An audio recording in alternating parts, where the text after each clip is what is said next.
Yes. Hello everyone. Welcome to IELTS Academy. നമ്മൾ discuss ചെയ്യാൻ പോകുന്നത് UGC നെറ്റ് പേപ്പർ 1-ലുള്ള റിസർച്ച് ആപ്റ്റിറ്റ്യൂഡിന്റെ ഭാഗത്ത് നിന്ന് 2020 മുതൽ 25 വരെ ചോദിച്ചിട്ടുള്ള വളരെ പ്രധാനപ്പെട്ട കുറച്ച് ചോദ്യങ്ങളാണ്. നമ്മൾ ഇന്ന് ഡിസ്കസ് ചെയ്യാൻ പോകുന്ന ക്വസ്റ്റ്യൻസിന് ഒരു പ്രത്യേകത ഉണ്ട്. ഓക്കെ, എന്താണെന്നറിയോ? അതായത് മോഡറേറ്റ് ടു ഡിഫിക്കൽട്ട് ലെവലുള്ള ക്വസ്റ്റ്യൻസ് ആണ് നമ്മൾ ഇന്ന് മെയിൻ ആയിട്ട് ഡിസ്കസ് ചെയ്യാൻ പോകുന്നത്. ഓക്കെ, ഈസി ആയിട്ടുള്ള ക്വസ്റ്റ്യൻസ് ഒക്കെ നമുക്ക് എല്ലാവർക്കും ബേസിക് ആയിട്ടുള്ള കാര്യങ്ങൾ പഠിച്ചാൽ തന്നെ പെട്ടെന്ന് നമുക്ക് ആൻസർ ചെയ്യാൻ വേണ്ടി പറ്റും. പക്ഷേ ചില ക്വസ്റ്റ്യൻസ് ഭയങ്കരമായിട്ട് നമുക്ക് കൺഫ്യൂഷൻ ക്രിയേറ്റ് ചെയ്യും. ഓക്കെ, അങ്ങനെയുള്ള കുറച്ച് ക്വസ്റ്റ്യൻസ് ഞാൻ സ്പെസിഫിക്കലി സെലക്ട് ചെയ്തിട്ടാണ് ഇന്ന് ഡിസ്കസ് ചെയ്യാൻ പോകുന്നത്. അപ്പൊ ഇന്നത്തെ വീഡിയോ മുഴുവനും ഇങ്ങനത്തെ ക്വസ്റ്റ്യൻസ് ആയിരിക്കും. അതുപോലെ തന്നെ പ്രീവിയസ് ഇയർ ക്വസ്റ്റ്യൻസിൽ നിരന്തരം ചോദിച്ചിട്ടുള്ള ക്വസ്റ്റ്യൻസും കൂടിയാണ്. ഓക്കെ, അപ്പൊ ഞാൻ പറയുന്ന ക്വസ്റ്റ്യൻസ് നിങ്ങൾ നോട്ട് ഡൗൺ ചെയ്യുക. ആ ക്വസ്റ്റ്യൻ വന്നിട്ടുള്ള ആ ഒരു ടോപ്പിക് നിങ്ങൾ എന്ത് ചെയ്യുക, കൃത്യമായിട്ട് ഐഡന്റിഫൈ ചെയ്തിട്ട് ആ ഭാഗങ്ങൾ ഡീറ്റെയിൽ ആയിട്ട് പഠിക്കാം. ഓക്കെ, അതുപോലെ തന്നെ നമ്മൾ ഡിസ്കസ് ചെയ്യാൻ പോകുന്ന ചോദ്യങ്ങൾ എഴുതുന്നവർക്ക് എഴുതാട്ടോ, അല്ലാത്തവർക്ക് നമ്മൾ ഈ PPT ഷെയർ ചെയ്യുന്നതായിരിക്കും. ഓക്കെ, എങ്ങനെ PPT കിട്ടും എന്നുള്ളത് ഞാൻ വീഡിയോയുടെ ഇടയിൽ പറയുന്നതായിരിക്കും കേട്ടോ. Okay, anyway we can start the session. So this will be your the first question. Okay, which of the following types of validity is mainly related to cause and effect? Okay, താഴെ കൊടുത്തതിൽ cause and എഫക്റ്റുമായിട്ട് relate ചെയ്തിട്ടുള്ള validity ഏതാണ് ചോദിക്കുന്നത്? Measurement validity ഉണ്ട്, external validity ഉണ്ട്, internal validity ഉണ്ട്, transitional validity ഉണ്ട്. അറിയുന്നവർ ക്വസ്റ്റ്യൻസ് ജസ്റ്റ് ഒന്ന് വീഡിയോ പോസ് ചെയ്യുക, ആൻസർ കണ്ടുപിടിക്കുക. അറിയാത്തവർക്ക് നമുക്ക് നേരെ ആൻസറിലോട്ട് പോകട്ടോ. എന്താണ് ഇന്റേണൽ വാലിഡിറ്റി ആണല്ലേ? അപ്പൊ നമുക്ക് ആദ്യം എന്താണ് ഇന്റേണൽ വാലിഡിറ്റി നമുക്ക് ജസ്റ്റ് ഒന്ന് നോക്കാം. Internal validity refers to the extent which a study accurately establish a cause and effect relationship between variables.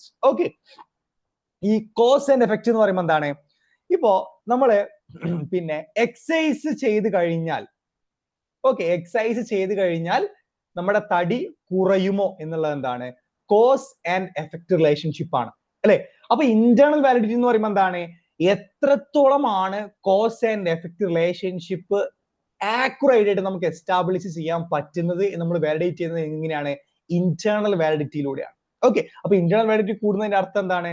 ഈ കോസ് ആൻഡ് എഫക്റ്റ് റിലേഷൻഷിപ്പ് എന്താണ്? ഭയങ്കരമായിട്ട് സ്ട്രോങ് ആണെന്നൊരു മീനിങ് ആണ്. Okay, it determines whether the observed change in dependent variables is actually caused by the independent variable rather than by other factors or confounding variables അല്ലെ? അപ്പോ നമ്മുടെ തടിയിൽ കുറവുണ്ടാകുന്നത് exercise കൂടുതലാണ് എന്നുള്ളത് കറക്റ്റ് ആണെന്നുണ്ടെങ്കിൽ അതെന്താണ്? അത് കോസ് ആൻഡ് എഫക്റ്റ് ആണ്. ഇനി വേറെ കുറച്ച് പോസിബിലിറ്റി ഉണ്ടാകും, അതായത് ഭക്ഷണം കുറഞ്ഞു, ഫുഡ് കുറഞ്ഞു, അങ്ങനെ നമുക്ക് നമ്മുടെ വെയിറ്റ് കുറയാനുള്ള ഒരു പോസിബിലിറ്റി ഉണ്ട്. സ്ട്രെസ് കൂടി, അതിന്റെ അടിസ്ഥാനത്തിൽ നമ്മുടെ വെയിറ്റ് കുറയാനുള്ള ചാൻസ് ഉണ്ട്. ഓക്കെ, അങ്ങനെ ഒരുപാട് XYZ കാര്യങ്ങളൊക്കെ ഈ ഡിപെൻഡന്റ് വേരിയബിളിനെ ബാധിക്കാം. പക്ഷേ ഇന്റേണൽ വാലിഡിറ്റി എന്ന് പറയുമ്പോൾ എന്താണ്? ഈ എക്സ് തന്നെയാണ് ഈ വൈനെ ബാധിക്കുന്നത് എന്നുള്ളതിന്റെ ആ ഒരു സ്ട്രോങ് റിലേഷൻഷിപ്പിനെ അത് പ്രൊപ്പൗണ്ട് ചെയ്യുന്ന ഒരു കോൺസെപ്റ്റ് ആണ്. ഓക്കെ, ഞാൻ ഇതിന്റെ എക്സാമ്പിൾ കൊടുക്കാൻ കാരണം എന്താ അറിയോ? എല്ലാത്തിനും ഞാൻ എക്സാമ്പിൾ കൊടുത്തിട്ടുണ്ട്. എന്തിനാണെന്ന് വെച്ച് കഴിഞ്ഞാല് നിങ്ങൾ PPT പിന്നീട് നിങ്ങൾ റെഫർ ചെയ്യുന്ന സമയത്ത്, അല്ലെങ്കിൽ അത് ജസ്റ്റ് ഒന്ന് നിങ്ങളിങ്ങനെ എന്താ പറയാ, എക്സാമിന് അടുപ്പിച്ചൊക്കെ നിങ്ങൾ ചിലപ്പോൾ ഇത് യൂസ് ചെയ്യുന്നുണ്ടാവും. അപ്പോൾ നിങ്ങൾക്ക് പെട്ടെന്ന് കോൺസെപ്റ്റ് കിട്ടാനും വേണ്ടിയിട്ടാണ് ഞാൻ എന്ത് ചെയ്യുന്നത്, ഇവിടെ എക്സാമ്പിൾസ് കൊടുക്കുന്നത് കേട്ടോ. ഓക്കെ, അപ്പൊ ഞാൻ എക്സാമ്പിൾ എക്സ്പ്ലെയിൻ ചെയ്യുന്നില്ല, സിമ്പിൾ ആയിട്ട് ഞാൻ കാര്യങ്ങൾ പറഞ്ഞിട്ടുണ്ട്. ഓക്കെ, നെക്സ്റ്റ് ക്വസ്റ്റ്യൻ എന്താണ്? The process which involves the construction of an artificial environment within which relevant information and data can be generated അല്ലെ? അതായത് ഒരു ആർട്ടിഫിഷ്യൽ എൻവിറോൺമെന്റ് നമ്മൾ ക്രിയേറ്റ് ചെയ്യും. ഓക്കെ, ഇപ്പോ നമുക്കൊരു റിസർച്ച് നടത്താനും വേണ്ടിയിട്ട്, ഇപ്പൊ ഒരു ക്ലാസ് റൂം എക്സ്പെരിമെന്റ് നടത്താനും വേണ്ടി നമ്മൾ എന്ത് ചെയ്യുന്നു? ഒരു ആർട്ടിഫിഷ്യൽ ആയിട്ട് നമ്മളൊരു ക്ലാസ് റൂം ക്രിയേറ്റ് ചെയ്യും. എന്നിട്ട് എന്ത് ചെയ്യും? ആർട്ടിഫിഷ്യൽ ക്ലാസ് റൂം നമ്മൾ ക്രിയേറ്റ് ചെയ്തിട്ട് അതിൻ്റെ ഉള്ളിൽ നമ്മൾ എന്ത് ചെയ്യുന്നു? റിസർച്ച് കണ്ടക്ട് ചെയ്യും. അതായത് ഏതൊരു ഫിസിക്കൽ സെറ്റപ്പിനുള്ള ഒരു റിസർച്ച് നമ്മൾ കണ്ടക്ട് ചെയ്യുന്നത്. ഇപ്പൊ ക്ലാസ് റൂമിലുള്ള കുട്ടികളുടെ ഇടപെടലുമായി ബന്ധപ്പെട്ട ഒരു കാര്യത്തിലാണ് ഞാൻ റിസർച്ച് ചെയ്യുന്നത്. പകരം ഞാൻ എന്ത് ചെയ്യുന്നില്ല, സ്കൂളിൽ പോയിട്ട് ഞാൻ റിസർച്ച് ചെയ്യുന്നില്ല, പകരം ഞാൻ തന്നെ ഒരു ആർട്ടിഫിഷ്യൽ ക്ലാസ് റൂം ബിൽഡ് ചെയ്തിട്ട് അതിനുള്ളിൽ ഞാൻ റിസർച്ച് കണ്ടക്ട് ചെയ്യും. ഓക്കെ, ഇങ്ങനെ ഒരു ആർട്ടിഫിഷ്യൽ എൻവിറോൺമെന്റിൽ നമ്മളൊരു റിസർച്ച് കണ്ടക്ട് ചെയ്യുമ്പോൾ അതിനെ വിളിക്കുന്ന പേരെന്താണ് ചോദിക്കുന്നത്? എക്സ്പെരിമെന്റൽ അപ്രോച്ച് ആണോ, ഇൻഫറൻഷ്യൽ അപ്രോച്ച് ആണോ, സിമുലേഷൻ അപ്രോച്ച് ആണോ, അഥവാ ക്വാളിറ്റേറ്റീവ് അപ്രോച്ച് ആണോ? അറിയുന്നവർ പോസ് ചെയ്യുക, അറിയുന്നവരും അറിയാത്തവരും പോസ് ചെയ്തിട്ട് ഒന്ന് ചിന്തിക്കാൻ വേണ്ടി ശ്രമിക്കുക. ഡയറക്റ്റ് ആൻസറോട് പോകരുത്, ഒന്ന് പ്രോസസ് ചെയ്തിട്ട് ജസ്റ്റ് ഒന്ന് ട്രൈ ചെയ്യും. ഓക്കെ, എന്താ കറക്റ്റ് ആൻസർ? സിമുലേഷൻ അപ്രോച്ച് ആണ് അല്ലെ? എന്താണ് ഈ simulation approach? A simulation approach involves creating an artificial or controlled environment that closely represent the real world situation അല്ലെ? അതായത് ഒരു ക്ലാസ് റൂം എൻവിറോൺമെന്റിലുള്ള ഒരു ടോപ്പിക്കിന്റെ മുകളിലാണ് ഞാൻ റിസർച്ച് ചെയ്യുന്നത് എന്നുണ്ടെങ്കിൽ ഞാൻ എന്ത് ചെയ്യുന്നില്ല, ഒരു സ്കൂളിൽ ഒരു ക്ലാസ് റൂമിൽ പോകാതെ ഈ ക്ലാസ് റൂമിന്റെ എല്ലാ നെസസിറ്റിയും ഉള്ള ഒരു സ്ഥലത്ത് ഞാൻ എന്ത് ചെയ്യും, ഒരു ആർട്ടിഫിഷ്യൽ ക്ലാസ് റൂം ഞാൻ സെറ്റ് ചെയ്യും. അതിന് ആ ക്ലാസ് റൂമിന്റെ എല്ലാ ഫിസിക്സ് ഇവിടെ ഉണ്ടാവണം, അല്ലെങ്കിൽ എല്ലാ മെറ്റീരിയൽസ് ഇവിടെ ഉണ്ടാവണം, ഒരു ബോർഡ് ഉണ്ടാകണം അല്ലെ, 2-3 വിൻഡോസ് വേണം, സ്റ്റുഡൻസ് വേണം, ടീച്ചേഴ്സ് വേണം, ബെഞ്ച് വേണം, ഡെസ്ക് വേണം. അതേപോലെ ഞാൻ എന്ത് ചെയ്യുന്നു, ഇവിടെ ആർട്ടിഫിഷ്യൽ ആയിട്ട് ക്രിയേറ്റ് ചെയ്യുന്നു. അതാണ് സിമുലേഷൻ എന്ന് പറയുന്നത്. Understood? So that the research can generate relevant information, study how people, system or process behave under different conditions. Okay. Classroom and yeah, ഇതിന്റെ എക്സാമ്പിൾ ഞാൻ ഇവിടെ കൊടുത്തിട്ടുണ്ട് for easy understanding when you are referring these questions again. Okay. So next question ആണ് which of the following are not referencing style അല്ലെ. ഇത് referencing സ്റ്റൈലുമായി ബന്ധപ്പെട്ട് നിങ്ങൾ കണ്ടിട്ടുണ്ടോ എന്ന് എനിക്കറിയില്ല. ഒരുപാട് ക്വസ്റ്റ്യൻസ് കഴിഞ്ഞ UGC നെറ്റ് 2026 ജൂൺ എക്സാമിലൊക്കെ ഒരുപാട് ക്വസ്റ്റ്യൻസ് പല ഷിഫ്റ്റുകളിലായിട്ട് ചോദിച്ചിട്ടുണ്ട്. റെഫറൻസിങ് സ്റ്റൈൽസിനെ പറ്റിയിട്ട് കൃത്യമായിട്ടുള്ള ഒരു ഐഡിയ നിങ്ങൾക്ക് എന്തുണ്ടാവണം, നിർബന്ധമായിട്ടും ഉണ്ടാകേണ്ടതുണ്ട്. ഓക്കെ, അതില്ല എന്നുണ്ടെങ്കിൽ നിങ്ങളെ പ്രധാനപ്പെട്ട ഒരുപാട് മാർക്ക് നിങ്ങൾ എന്ത് ചെയ്യുന്നുണ്ട്, അവിടെ വെറുതെ കളയുന്നുണ്ട്. സിമ്പിൾ ആയിട്ടുള്ള ഒരു കോൺസെപ്റ്റ് ആണ്. ഇന്ന് നമുക്ക് എന്ത് ചെയ്യാം, ഈ ക്വസ്റ്റിന് ശേഷം നെക്സ്റ്റ് സ്ലൈഡിൽ വളരെ ഡീറ്റെയിൽ ആയിട്ട് ഏതൊക്കെയാണ് റെഫറൻസ് നമുക്ക് നോക്കാം കേട്ടോ. ഇവിടെ നിങ്ങൾ ജസ്റ്റ് നോക്കാട്ടോ, ഹാർവാർഡ് റെഫറൻസ് സ്റ്റൈൽ ഉണ്ട്, കാംബ്രിഡ്ജ് റെഫറൻസ് സ്റ്റൈൽ ഉണ്ട്, വാൻകൂവർ റെഫറൻസ് സ്റ്റൈൽ ഉണ്ട്, ഓക്സ്ഫോർഡ് റെഫറൻസ് സ്റ്റൈൽ ഉണ്ട്, ന്യൂയോർക്ക് റെഫറൻസ് സ്റ്റൈൽസ് ഉണ്ട്. ഇതിൽ ഏതാണ് എല്ലാത്തത് കേട്ടോ, ആർ നോട്ട് റെഫറൻസിങ് സ്റ്റൈൽസ് ഏതെല്ലാം എന്ന് ചോദിക്കുന്നത്. അപ്പൊ നിങ്ങൾ പോസ്റ്റ് ചെയ്തിട്ട് നിങ്ങൾക്ക് അറിയുന്ന ആൻസർ കണ്ടുപിടിക്കുക, നമുക്ക് ഡയറക്റ്റ് ആൻസറോട് പോട്ടോ. ഏതൊക്കെ അല്ലാത്തത്? C, D and E. Okay, C, D and E എന്തല്ല, നോട്ട് റെഫറൻസിങ് സ്റ്റൈൽ അല്ലെ. വാൻകൂവർ റെഫറൻസിങ് സ്റ്റൈൽ ഇല്ല, ഓക്സ്ഫോർഡ് റെഫറൻസിങ് സ്റ്റൈൽ ഇല്ല, ന്യൂയോർക്ക് റെഫറൻസ് സ്റ്റൈൽസ് ഇല്ല കേട്ടോ. അപ്പൊ നമുക്ക് ഏതാണ് പ്രധാനപ്പെട്ട മേജർ അക്കാഡമിക് റെഫറൻസസ് നമുക്ക് നോക്കാട്ടോ. ഫസ്റ്റ് എന്താണ് ഏറ്റവും കൂടുതൽ യൂസ് ചെയ്യുന്നത്? APA, അമേരിക്കൻ സൈക്കോളജി അസോസിയേഷൻ എന്നാണ് ഇതിന്റെ ഫുൾ ഫോം വരുന്നത് കേട്ടോ. ഫുൾ ഫോം നിർബന്ധമായിട്ട് പഠിക്കണേ, കാരണം ക്വസ്റ്റ്യൻസിൽ റെഫറൻസിങ് സ്റ്റൈലിന്റെ ക്വസ്റ്റ്യൻ വരുമ്പോൾ APA എന്ന് ക്വസ്റ്റ്യൻസ് ചോദിക്കുന്നുണ്ട്, അമേരിക്കൻ സൈക്കോളജിക്കൽ അസോസിയേഷൻ എന്ന് ചോദിക്കുന്നുണ്ട്. അപ്പൊ ഫുൾ ഫോം പഠിച്ചാൽ മാത്രമാണ് നിങ്ങൾക്ക് അത് APA ആണെന്ന് മനസ്സിലാവുള്ളൂ. അണ്ടർസ്റ്റുഡ്? ഓക്കെ, എന്താണ് അപ്പൊ APA? ജസ്റ്റ് അതിന്റെ ചെറിയൊരു എക്സ്പ്ലനേഷൻ നിങ്ങൾ പഠിക്കാം കേട്ടോ. Widely used in psychology, education, social science and management അല്ലെ. അപ്പൊ APA റെഫറൻസിങ് സ്റ്റൈൽ കൂടുതലായിട്ട് യൂസ് ചെയ്യുന്ന സബ്ജക്ട് ഏതൊക്കെയാണ്? സൈക്കോളജിയിൽ യൂസ് ചെയ്യുന്നുണ്ട്, എഡ്യൂക്കേഷൻ റിലേറ്റഡ് ആയിട്ടുള്ള റിസർച്ച് അല്ലെ, BEd, MEd ഒക്കെ പോലുള്ള എഡ്യൂക്കേഷൻ ഫോക്കസ്ഡ് ആയിട്ടുള്ള റിസർച്ചുകളിൽ യൂസ് ചെയ്യുന്നുണ്ട്, സോഷ്യൽ സയൻസ് സ്ട്രീമുകളിൽ യൂസ് ചെയ്യുന്നത് APA ആണ്. അതുപോലെ തന്നെ മാനേജ്മെന്റ്, ബിസിനസ് മാനേജ്മെന്റുമായി ബന്ധപ്പെട്ടുള്ള റെഫറൻസിങ് നമ്മൾ APA ആണ് കോമൺ ആയിട്ട് നമ്മൾ യൂസ് ചെയ്യുക. ഓക്കെ, പിന്നെ വരുന്നത് എന്താണ്? MLA. MLA എന്ന് പറയുമ്പോൾ എന്താണ്? Modern language association, commonly used in literature, languages and humanities അല്ലെ. ആ പേര് തന്നെ മോഡേൺ ലാംഗ്വേജ് അസോസിയേഷൻ അല്ലെ. ഈ നമ്മളെ ഈ ലിറ്ററേച്ചർ ഉണ്ടല്ലോ, ലിറ്ററേച്ചർ, ഇംഗ്ലീഷ്, കമ്മ്യൂണിക്കേഷൻ, അങ്ങനെ ഒരുപാട് ഏരിയയിലും അതുപോലെ തന്നെ ഹ്യൂമാനിറ്റീസ് സബ്ജക്ട്സിലേക്കാണ് കൂടുതലായിട്ട് നമ്മൾ MLA യൂസ് ചെയ്യുക. Modern language association. Chicago style, widely used in history, humanities and some social science അല്ലെ. പ്രധാനമായിട്ട് ചിക്കാഗോ യൂസ് ചെയ്യുന്നത് ഹിസ്റ്ററി സബ്ജക്ട്സിലാട്ടോ. ഹിസ്റ്ററിക്കൽ ആയിട്ടുള്ള റിസർച്ചിലാണ് പൊതുവെ കോമൺ ആയിട്ട് ചിക്കാഗോ സ്റ്റൈൽ നമ്മൾ പൊതുവെ യൂസ് ചെയ്യാറുള്ളത്. അതുപോലെ തന്നെ ഹ്യൂമാനിറ്റീസിലും ചില സോഷ്യൽ സയൻസിലൊക്കെ ഹിസ്റ്ററി, സോഷ്യൽ സയൻസിൽ തന്നെ ചില ടോപ്പിക്സുകൾ ഹിസ്റ്ററിയുമായിട്ട്, ഇപ്പൊ സോഷ്യോളജി ഹിസ്റ്ററിയുമായിട്ട് കണക്റ്റുള്ള റിസർച്ചുകൾ ഉണ്ടാവും. ഓക്കെ, ഏതെങ്കിലും ഒരു സോഷ്യൽ സ്ട്രക്ചറിന്റെ ചരിത്രവുമായി ബന്ധപ്പെട്ട റിസർച്ചുകൾ ഉണ്ടാവും, അവിടെ നമ്മൾ ചിക്കാഗോ സ്റ്റൈലൊക്കെ യൂസ് ചെയ്യും കേട്ടോ. പിന്നെ വരുന്നതാണ് Harvard referencing. Okay, author date system widely used across universities and disciplines അല്ലെ. ഹാർവാർഡ് റെഫറൻസിങ് ഇപ്പൊ എമറാൾഡ് എന്ന് പറഞ്ഞ ജേണലൊക്കെ ഉണ്ട്. ഓക്കെ, ഇവരൊക്കെ കൂടുതലായിട്ട് യൂസ് ചെയ്യുന്നത് ഹാർവാർഡ് റെഫറൻസിങ് സ്റ്റൈൽ ആണ്. APA യൂസ് ചെയ്യാറുണ്ട്, പക്ഷെ ഇവൻ ദോ ഹാർവാർഡ് റെഫറൻസിങ് ആട്ടോ. ഓതർ ഡേറ്റ് സിസ്റ്റം ആണ് പൊതുവെ എന്ത് ചെയ്യുക, ഈ ഹാർവാർഡ് റെഫറൻസിങ് നമ്മൾ കോമൺ ആയിട്ട് അതിന്റെ ഒരു സ്ട്രക്ചർ ആ രീതിയിലാണ് വരുന്നത്. ഓക്കെ, പിന്നെ വരുന്നതാണ് വാൻകൂവർ സ്റ്റൈൽ കേട്ടോ. വാൻകൂവർ ക്വസ്റ്റ്യൻ ഉണ്ടായിരുന്നു, വാൻകൂവർ ഉണ്ടായിരുന്നു കേട്ടോ. 1 second. ഓക്സ്ഫോർഡ് റെഫറൻസിങ്,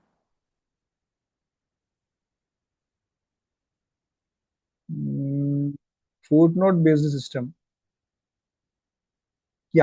ഇതില് ചെറിയൊരു കൺഫ്യൂഷൻ ഉണ്ട്. സിയും ഡിയും അല്ല. ലെറ്റ്സ് സീ, നമുക്ക് നോക്കാട്ടോ. കാരണം വാൻകൂവർ സ്റ്റൈൽ റെഫറൻസിങ് ആണ്. യെസ്, വാൻകൂവർ സ്റ്റൈൽ നമുക്ക് നോക്കാട്ടോ എന്താന്നുള്ളത്. ആ ഓപ്ഷൻ എന്തോ ഒരു കറക്ഷൻ, പിന്നെ CDE അല്ല വരുന്നത്, CDE അല്ല വരുന്നത്. ഓക്കെ, നോക്കാം, let's see. Okay, Vancouver style എന്ന് പറയുമ്പോൾ commonly used in medicine, health science and scientific publications. Okay, Vancouver style കൂടുതലായിട്ട് മെഡിസിനിലും അതുപോലെ തന്നെ ഹെൽത്ത് സയൻസിലും അതുപോലെ തന്നെ സയന്റിഫിക് പബ്ലിക്കേഷൻസിലേക്കാണ് കൂടുതലായിട്ട് നമ്മൾ വാൻകൂവർ സ്റ്റൈൽ യൂസ് ചെയ്യുന്നത്. ഓക്കെ, IEEE സ്റ്റൈൽ എന്താണ്? Widely used in engineering, computer science and technology. Okay, IEEE എന്ന് പറയുമ്പോൾ തന്നെ എന്താ IEEE ജേർണൽസ് ഒക്കെ മോസ്റ്റ്ലി ടെക്നിക്കൽ ബേസ്ഡ് ആയിട്ടുള്ള ജേർണൽസ് ആട്ടോ. ടെക്നിക്കൽ ഓർ എഞ്ചിനീയറിംഗ് ബേസ്ഡ് ആയിട്ടുള്ള ജേർണൽസ് ആണ് IEEEയുടെ കീഴിൽ വരുന്നത്. ഓക്കെ, അവിടെയൊക്കെ നമ്മളിപ്പോൾ പ്രധാനമായിട്ട് എഞ്ചിനീയറിംഗിലേക്ക് IEEE സ്റ്റൈലാണ് ഫോർമാറ്റ് യൂസ് ചെയ്യുക.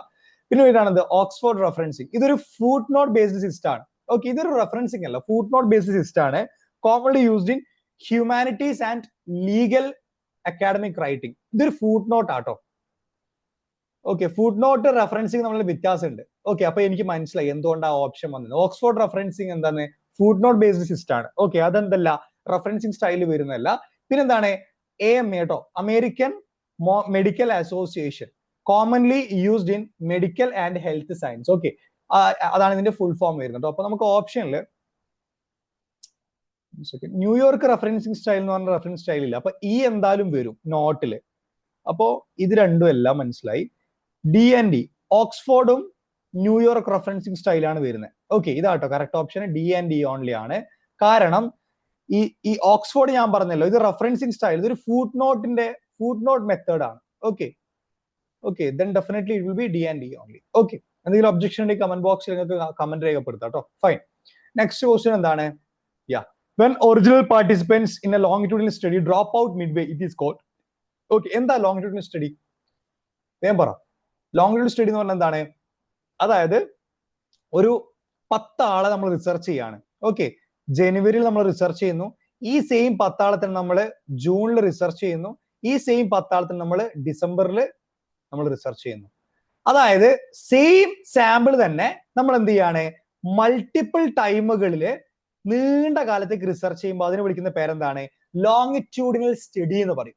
അണ്ടർസ്റ്റുഡ്? ഒരു സെയിം സാമ്പിൾ എന്ന് പറയുമ്പോൾ മനസ്സിലായല്ലോ, 10, 100, 200 വാട്ടെവർ ഇറ്റ് ഈസ്, നമ്പർ നമ്മൾ കണക്കാക്കുന്നില്ല. ഈ സെയിം സാമ്പിൾ തന്നെ നമ്മൾ എന്ത് ചെയ്യാണ്, ഒരു തവണ റിസർച്ച് ചെയ്യല്ല, പല തവണകളായിട്ട് കുറച്ച് ഒരു ഇന്റർവെൽ ബേസിൽ നമ്മൾ എന്ത് ചെയ്യാണ്, റിസർച്ച് ചെയ്യാണ്. ഇപ്പൊ സൈക്കോളജിയിലും മാനേജ്മെന്റിലൊക്കെ കൂടുതൽ, മാർക്കറ്റിംഗിലൊക്കെ പ്രധാനമായിട്ട് ഈ ഒരു സ്റ്റഡി കണ്ടക്ട് ചെയ്യുന്നുണ്ട്. ഓക്കെ, ഭയങ്കര ഇമ്പാക്ട് ഉള്ള റിസർച്ച് ആട്ടോ ഈ ലോങ്ങിറ്റ്യൂഡിനൽ സ്റ്റഡി എന്ന് പറയുന്നത്. അപ്പോ അങ്ങനെ റിസർച്ച് ചെയ്യുന്നതിന്റെ ഇടയിൽ എന്ത് ചെയ്യാണ്, നമ്മുടെ പാർട്ടിസിപ്പൻസ് എന്ത് ചെയ്യാണ്, ഡ്രോപ്പ് ചെയ്യാണ്. അവരെന്ത് ചെയ്യാണ്, അതായത് ആദ്യത്തെ സ്റ്റഡിയിൽ ഉണ്ടായിരുന്നു, രണ്ടാമത്തെ സ്റ്റഡി ആകുമ്പോഴത്തേക്ക് എന്താണ്, 10ൽ 2 ആൾ എന്ത് ചെയ്തു, പോയി, ഡ്രോപ്പ് ചെയ്തു. ഇങ്ങനെ സംഭവിക്കുമ്പോൾ അതിനെ വിളിക്കുന്ന പേരെന്താന്ന് ചോദിക്കുന്നത്. ഓക്കെ, ഇങ്ങനെയൊക്കെ ക്വസ്റ്റ്യൻസ് വരും കേട്ടോ. ചില ആളുകൾ ലോങ്ങിറ്റ്യൂഡിനൽ സ്റ്റഡി മാത്രം പഠിച്ചിട്ട് പോകും. ഇങ്ങനെയൊക്കെയാണ് ക്വസ്റ്റ്യൻസ് വരുന്നത്. ഓക്കെ, അപ്പൊ എന്താണ്, എക്സ്പെരിമെന്റൽ ഡിസ്റ്റൻസിങ് ഉണ്ട്, റെസ്പോണ്ടന്റ് ഡീവിയേഷൻ ഉണ്ട്, മോർട്ടാലിറ്റി ഉണ്ട്, സാമ്പിൾ റിഡൻഡൻസി ഉണ്ട്. ഓക്കെ, അറിയുന്നവർ പോസ് ചെയ്യുക, എല്ലാത്തവരും ഒന്ന് പ്രോസസ് ചെയ്യാൻ വേണ്ടി പോസ് ചെയ്യുക. ഇനി അതൊന്നും വേണ്ട, ഡയറക്റ്റ് ആൻസർ ആണെന്നുണ്ടെങ്കിൽ ദിസ് ഈസ് ദ ആൻസർ. എന്താണ്, മോർട്ടാലിറ്റി ആണ് അല്ലെ.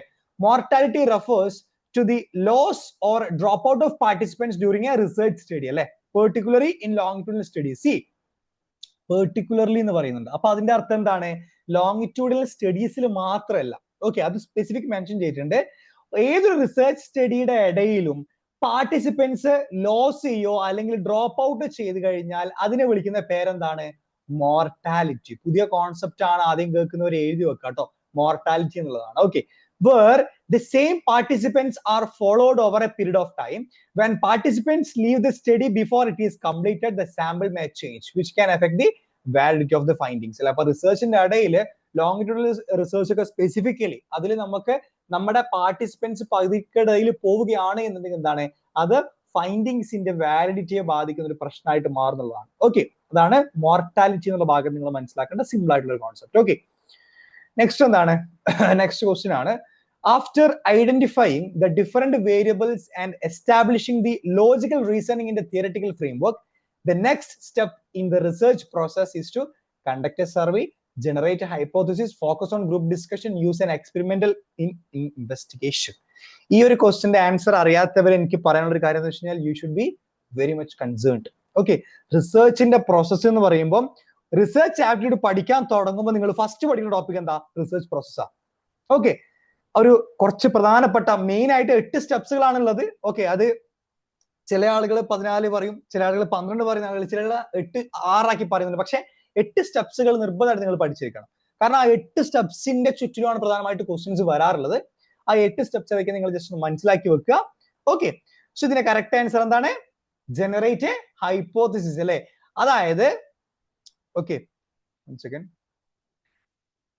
second, sorry, after identifying the relevant variables and establishing a logical relationship among them in the theoretical framework, the research formulate a hypothesis. Simple ആയിട്ട് പറയുകയാണെന്നുണ്ടെങ്കിൽ, അതായത് എനിക്ക് പനി വന്നു, ഭയങ്കരമായ പനി. എന്തുകൊണ്ട് പനി വന്നു? ഓക്കെ, അപ്പോ എന്തൊക്കെ റീസൺ കൊണ്ടാകാം? പനി എന്നുള്ളത് എന്താണ്? ഡിപ്പെൻഡന്റ് വേരിയബിൾ ആണ്. കാരണം പനി വെറുതെ വരൂല, എന്തിന്റെയോ അടിസ്ഥാനത്തിലാണ് പനി വരുന്നത്. അപ്പൊ പനി എന്താണ്? ഡിപ്പെൻഡന്റ് വേരിയബിൾ ആണ്. അപ്പോ ഇനി നമുക്ക് ചിന്തിച്ചു നോക്കാം. ഞാൻ ഇന്നലെ തണുത്ത വെള്ളം കുടിച്ചിട്ടുണ്ടായിരുന്നു.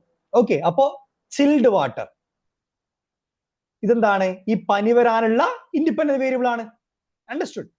പിന്നെന്താണ്? പിന്നെ ഡീഹൈഡ്രേഷൻ, നല്ല വെയിൽ കൊണ്ടുണ്ടായിരുന്നു. ഓക്കെ, ഡീഹൈഡ്രേഷൻ ഇതെന്താണ്? അടുത്തൊരു IV ആണ്. അപ്പൊ ഹൈപ്പോത്തിസിസ് എന്താണ് നമ്മൾ പറയാ? അതായത് ഈ ചിൽഡ് വെള്ളം കുടിച്ചപ്പോഴാണ് എനിക്ക് ഫീവർ സംഭവിച്ചത്, ഡീഹൈഡ്രേഷൻ കാരണമാണ് എനിക്ക് ഫീവർ സംഭവിച്ചത് എന്നുള്ളത്. ഓക്കെ, അങ്ങനെ ഞാൻ എന്ത് ചെയ്യുന്നു? ഇതിനെ റിസർച്ച് ചെയ്യുന്നു. റിസർച്ച് ചെയ്തപ്പോൾ എനിക്ക് മനസ്സിലായി ഡീഹൈഡ്രേഷൻ ആണ് പനി വരാനുള്ള റീസൺ. ഓക്കെ, അപ്പൊ ഹൈപ്പോത്തിസിസ് എന്ന് പറയുമ്പോൾ എന്താണ്? ലോജിക്കലായിട്ട് കണക്ട് ചെയ്തിട്ടുള്ള വേരിയബിൾസിന്റെ മുകളിൽ നമ്മൾ എന്ത് ചെയ്യാണ്? അതിനെ ഒന്ന് എസ്യൂം ചെയ്യാണ്. ചിൽഡ് വാട്ടർ ഉപയോഗിച്ചത് കൊണ്ടാണ് പനി വരാൻ കാരണം, അല്ലെങ്കിൽ ഡീഹൈഡ്രേഷൻ വന്നത് കൊണ്ടാണ് പനി വരാൻ കാരണം. അങ്ങനെ നമ്മൾ എന്ത് ചെയ്യാണ്? എസ്യൂം ചെയ്യാണ്. എസംഷൻ ആണ് എന്ത്? ഹൈപ്പോത്തിസിസ്. ഹൈപ്പോത്തിസിന്റെ വീഡിയോ ഞാൻ ചെയ്തിട്ടുണ്ട്. റിസർച്ച് ചാപ്റ്ററിന്റെ പ്ലേലിസ്റ്റ് ഞാൻ ഡിസ്ക്രിപ്ഷൻ ബോക്സിൽ കൊടുക്കുന്നുണ്ട്. ഡീറ്റെയിൽ ആയിട്ട് കാണണേ, ഭയങ്കര ഇമ്പോർട്ടന്റ് ടോപ്പിക് ആണ്. കൺഫ്യൂഷൻ ആളുകൾ കണ്ടാൽ മതി. ഇതിൽ ഈ പറയുന്ന കാര്യങ്ങൾ കൺഫ്യൂഷൻ ജസ്റ്റ് ഒന്ന് പോയി കണ്ടാൽ കറക്റ്റ് ക്ലിയർ ആവും. ഓക്കെ, ഇതാണ് എന്ത്? ഹൈപ്പോത്തിസിസ് എന്ന് പറയുന്നത്. ഓക്കെ ഫൈൻ, അതിന്റെ എക്സാമ്പിളും ഞാൻ ഇവിടെ കൊടുത്തിട്ടുണ്ട് for your referencing. Okay, next question എന്താണ്? മാച്ച് ദി ഫോളോയിങ് ആണ്. Okay, threats to internal validity description. Okay, അപ്പോ ഈ ഇന്റേണൽ വാലിഡിറ്റിയെ ബാധിക്കുന്ന പ്രധാനപ്പെട്ട ത്രെറ്റുകൾ, ഭീഷണികൾ എന്നൊക്കെ പറയും. ഓക്കെ, ഇന്റേണൽ വാലിഡിറ്റി ബാധിക്കുന്ന കുറച്ച് ഭീഷണികൾ ഉണ്ട്. അപ്പോ അതാണ് ലെഫ്റ്റ് കൊടുത്തുള്ളത്.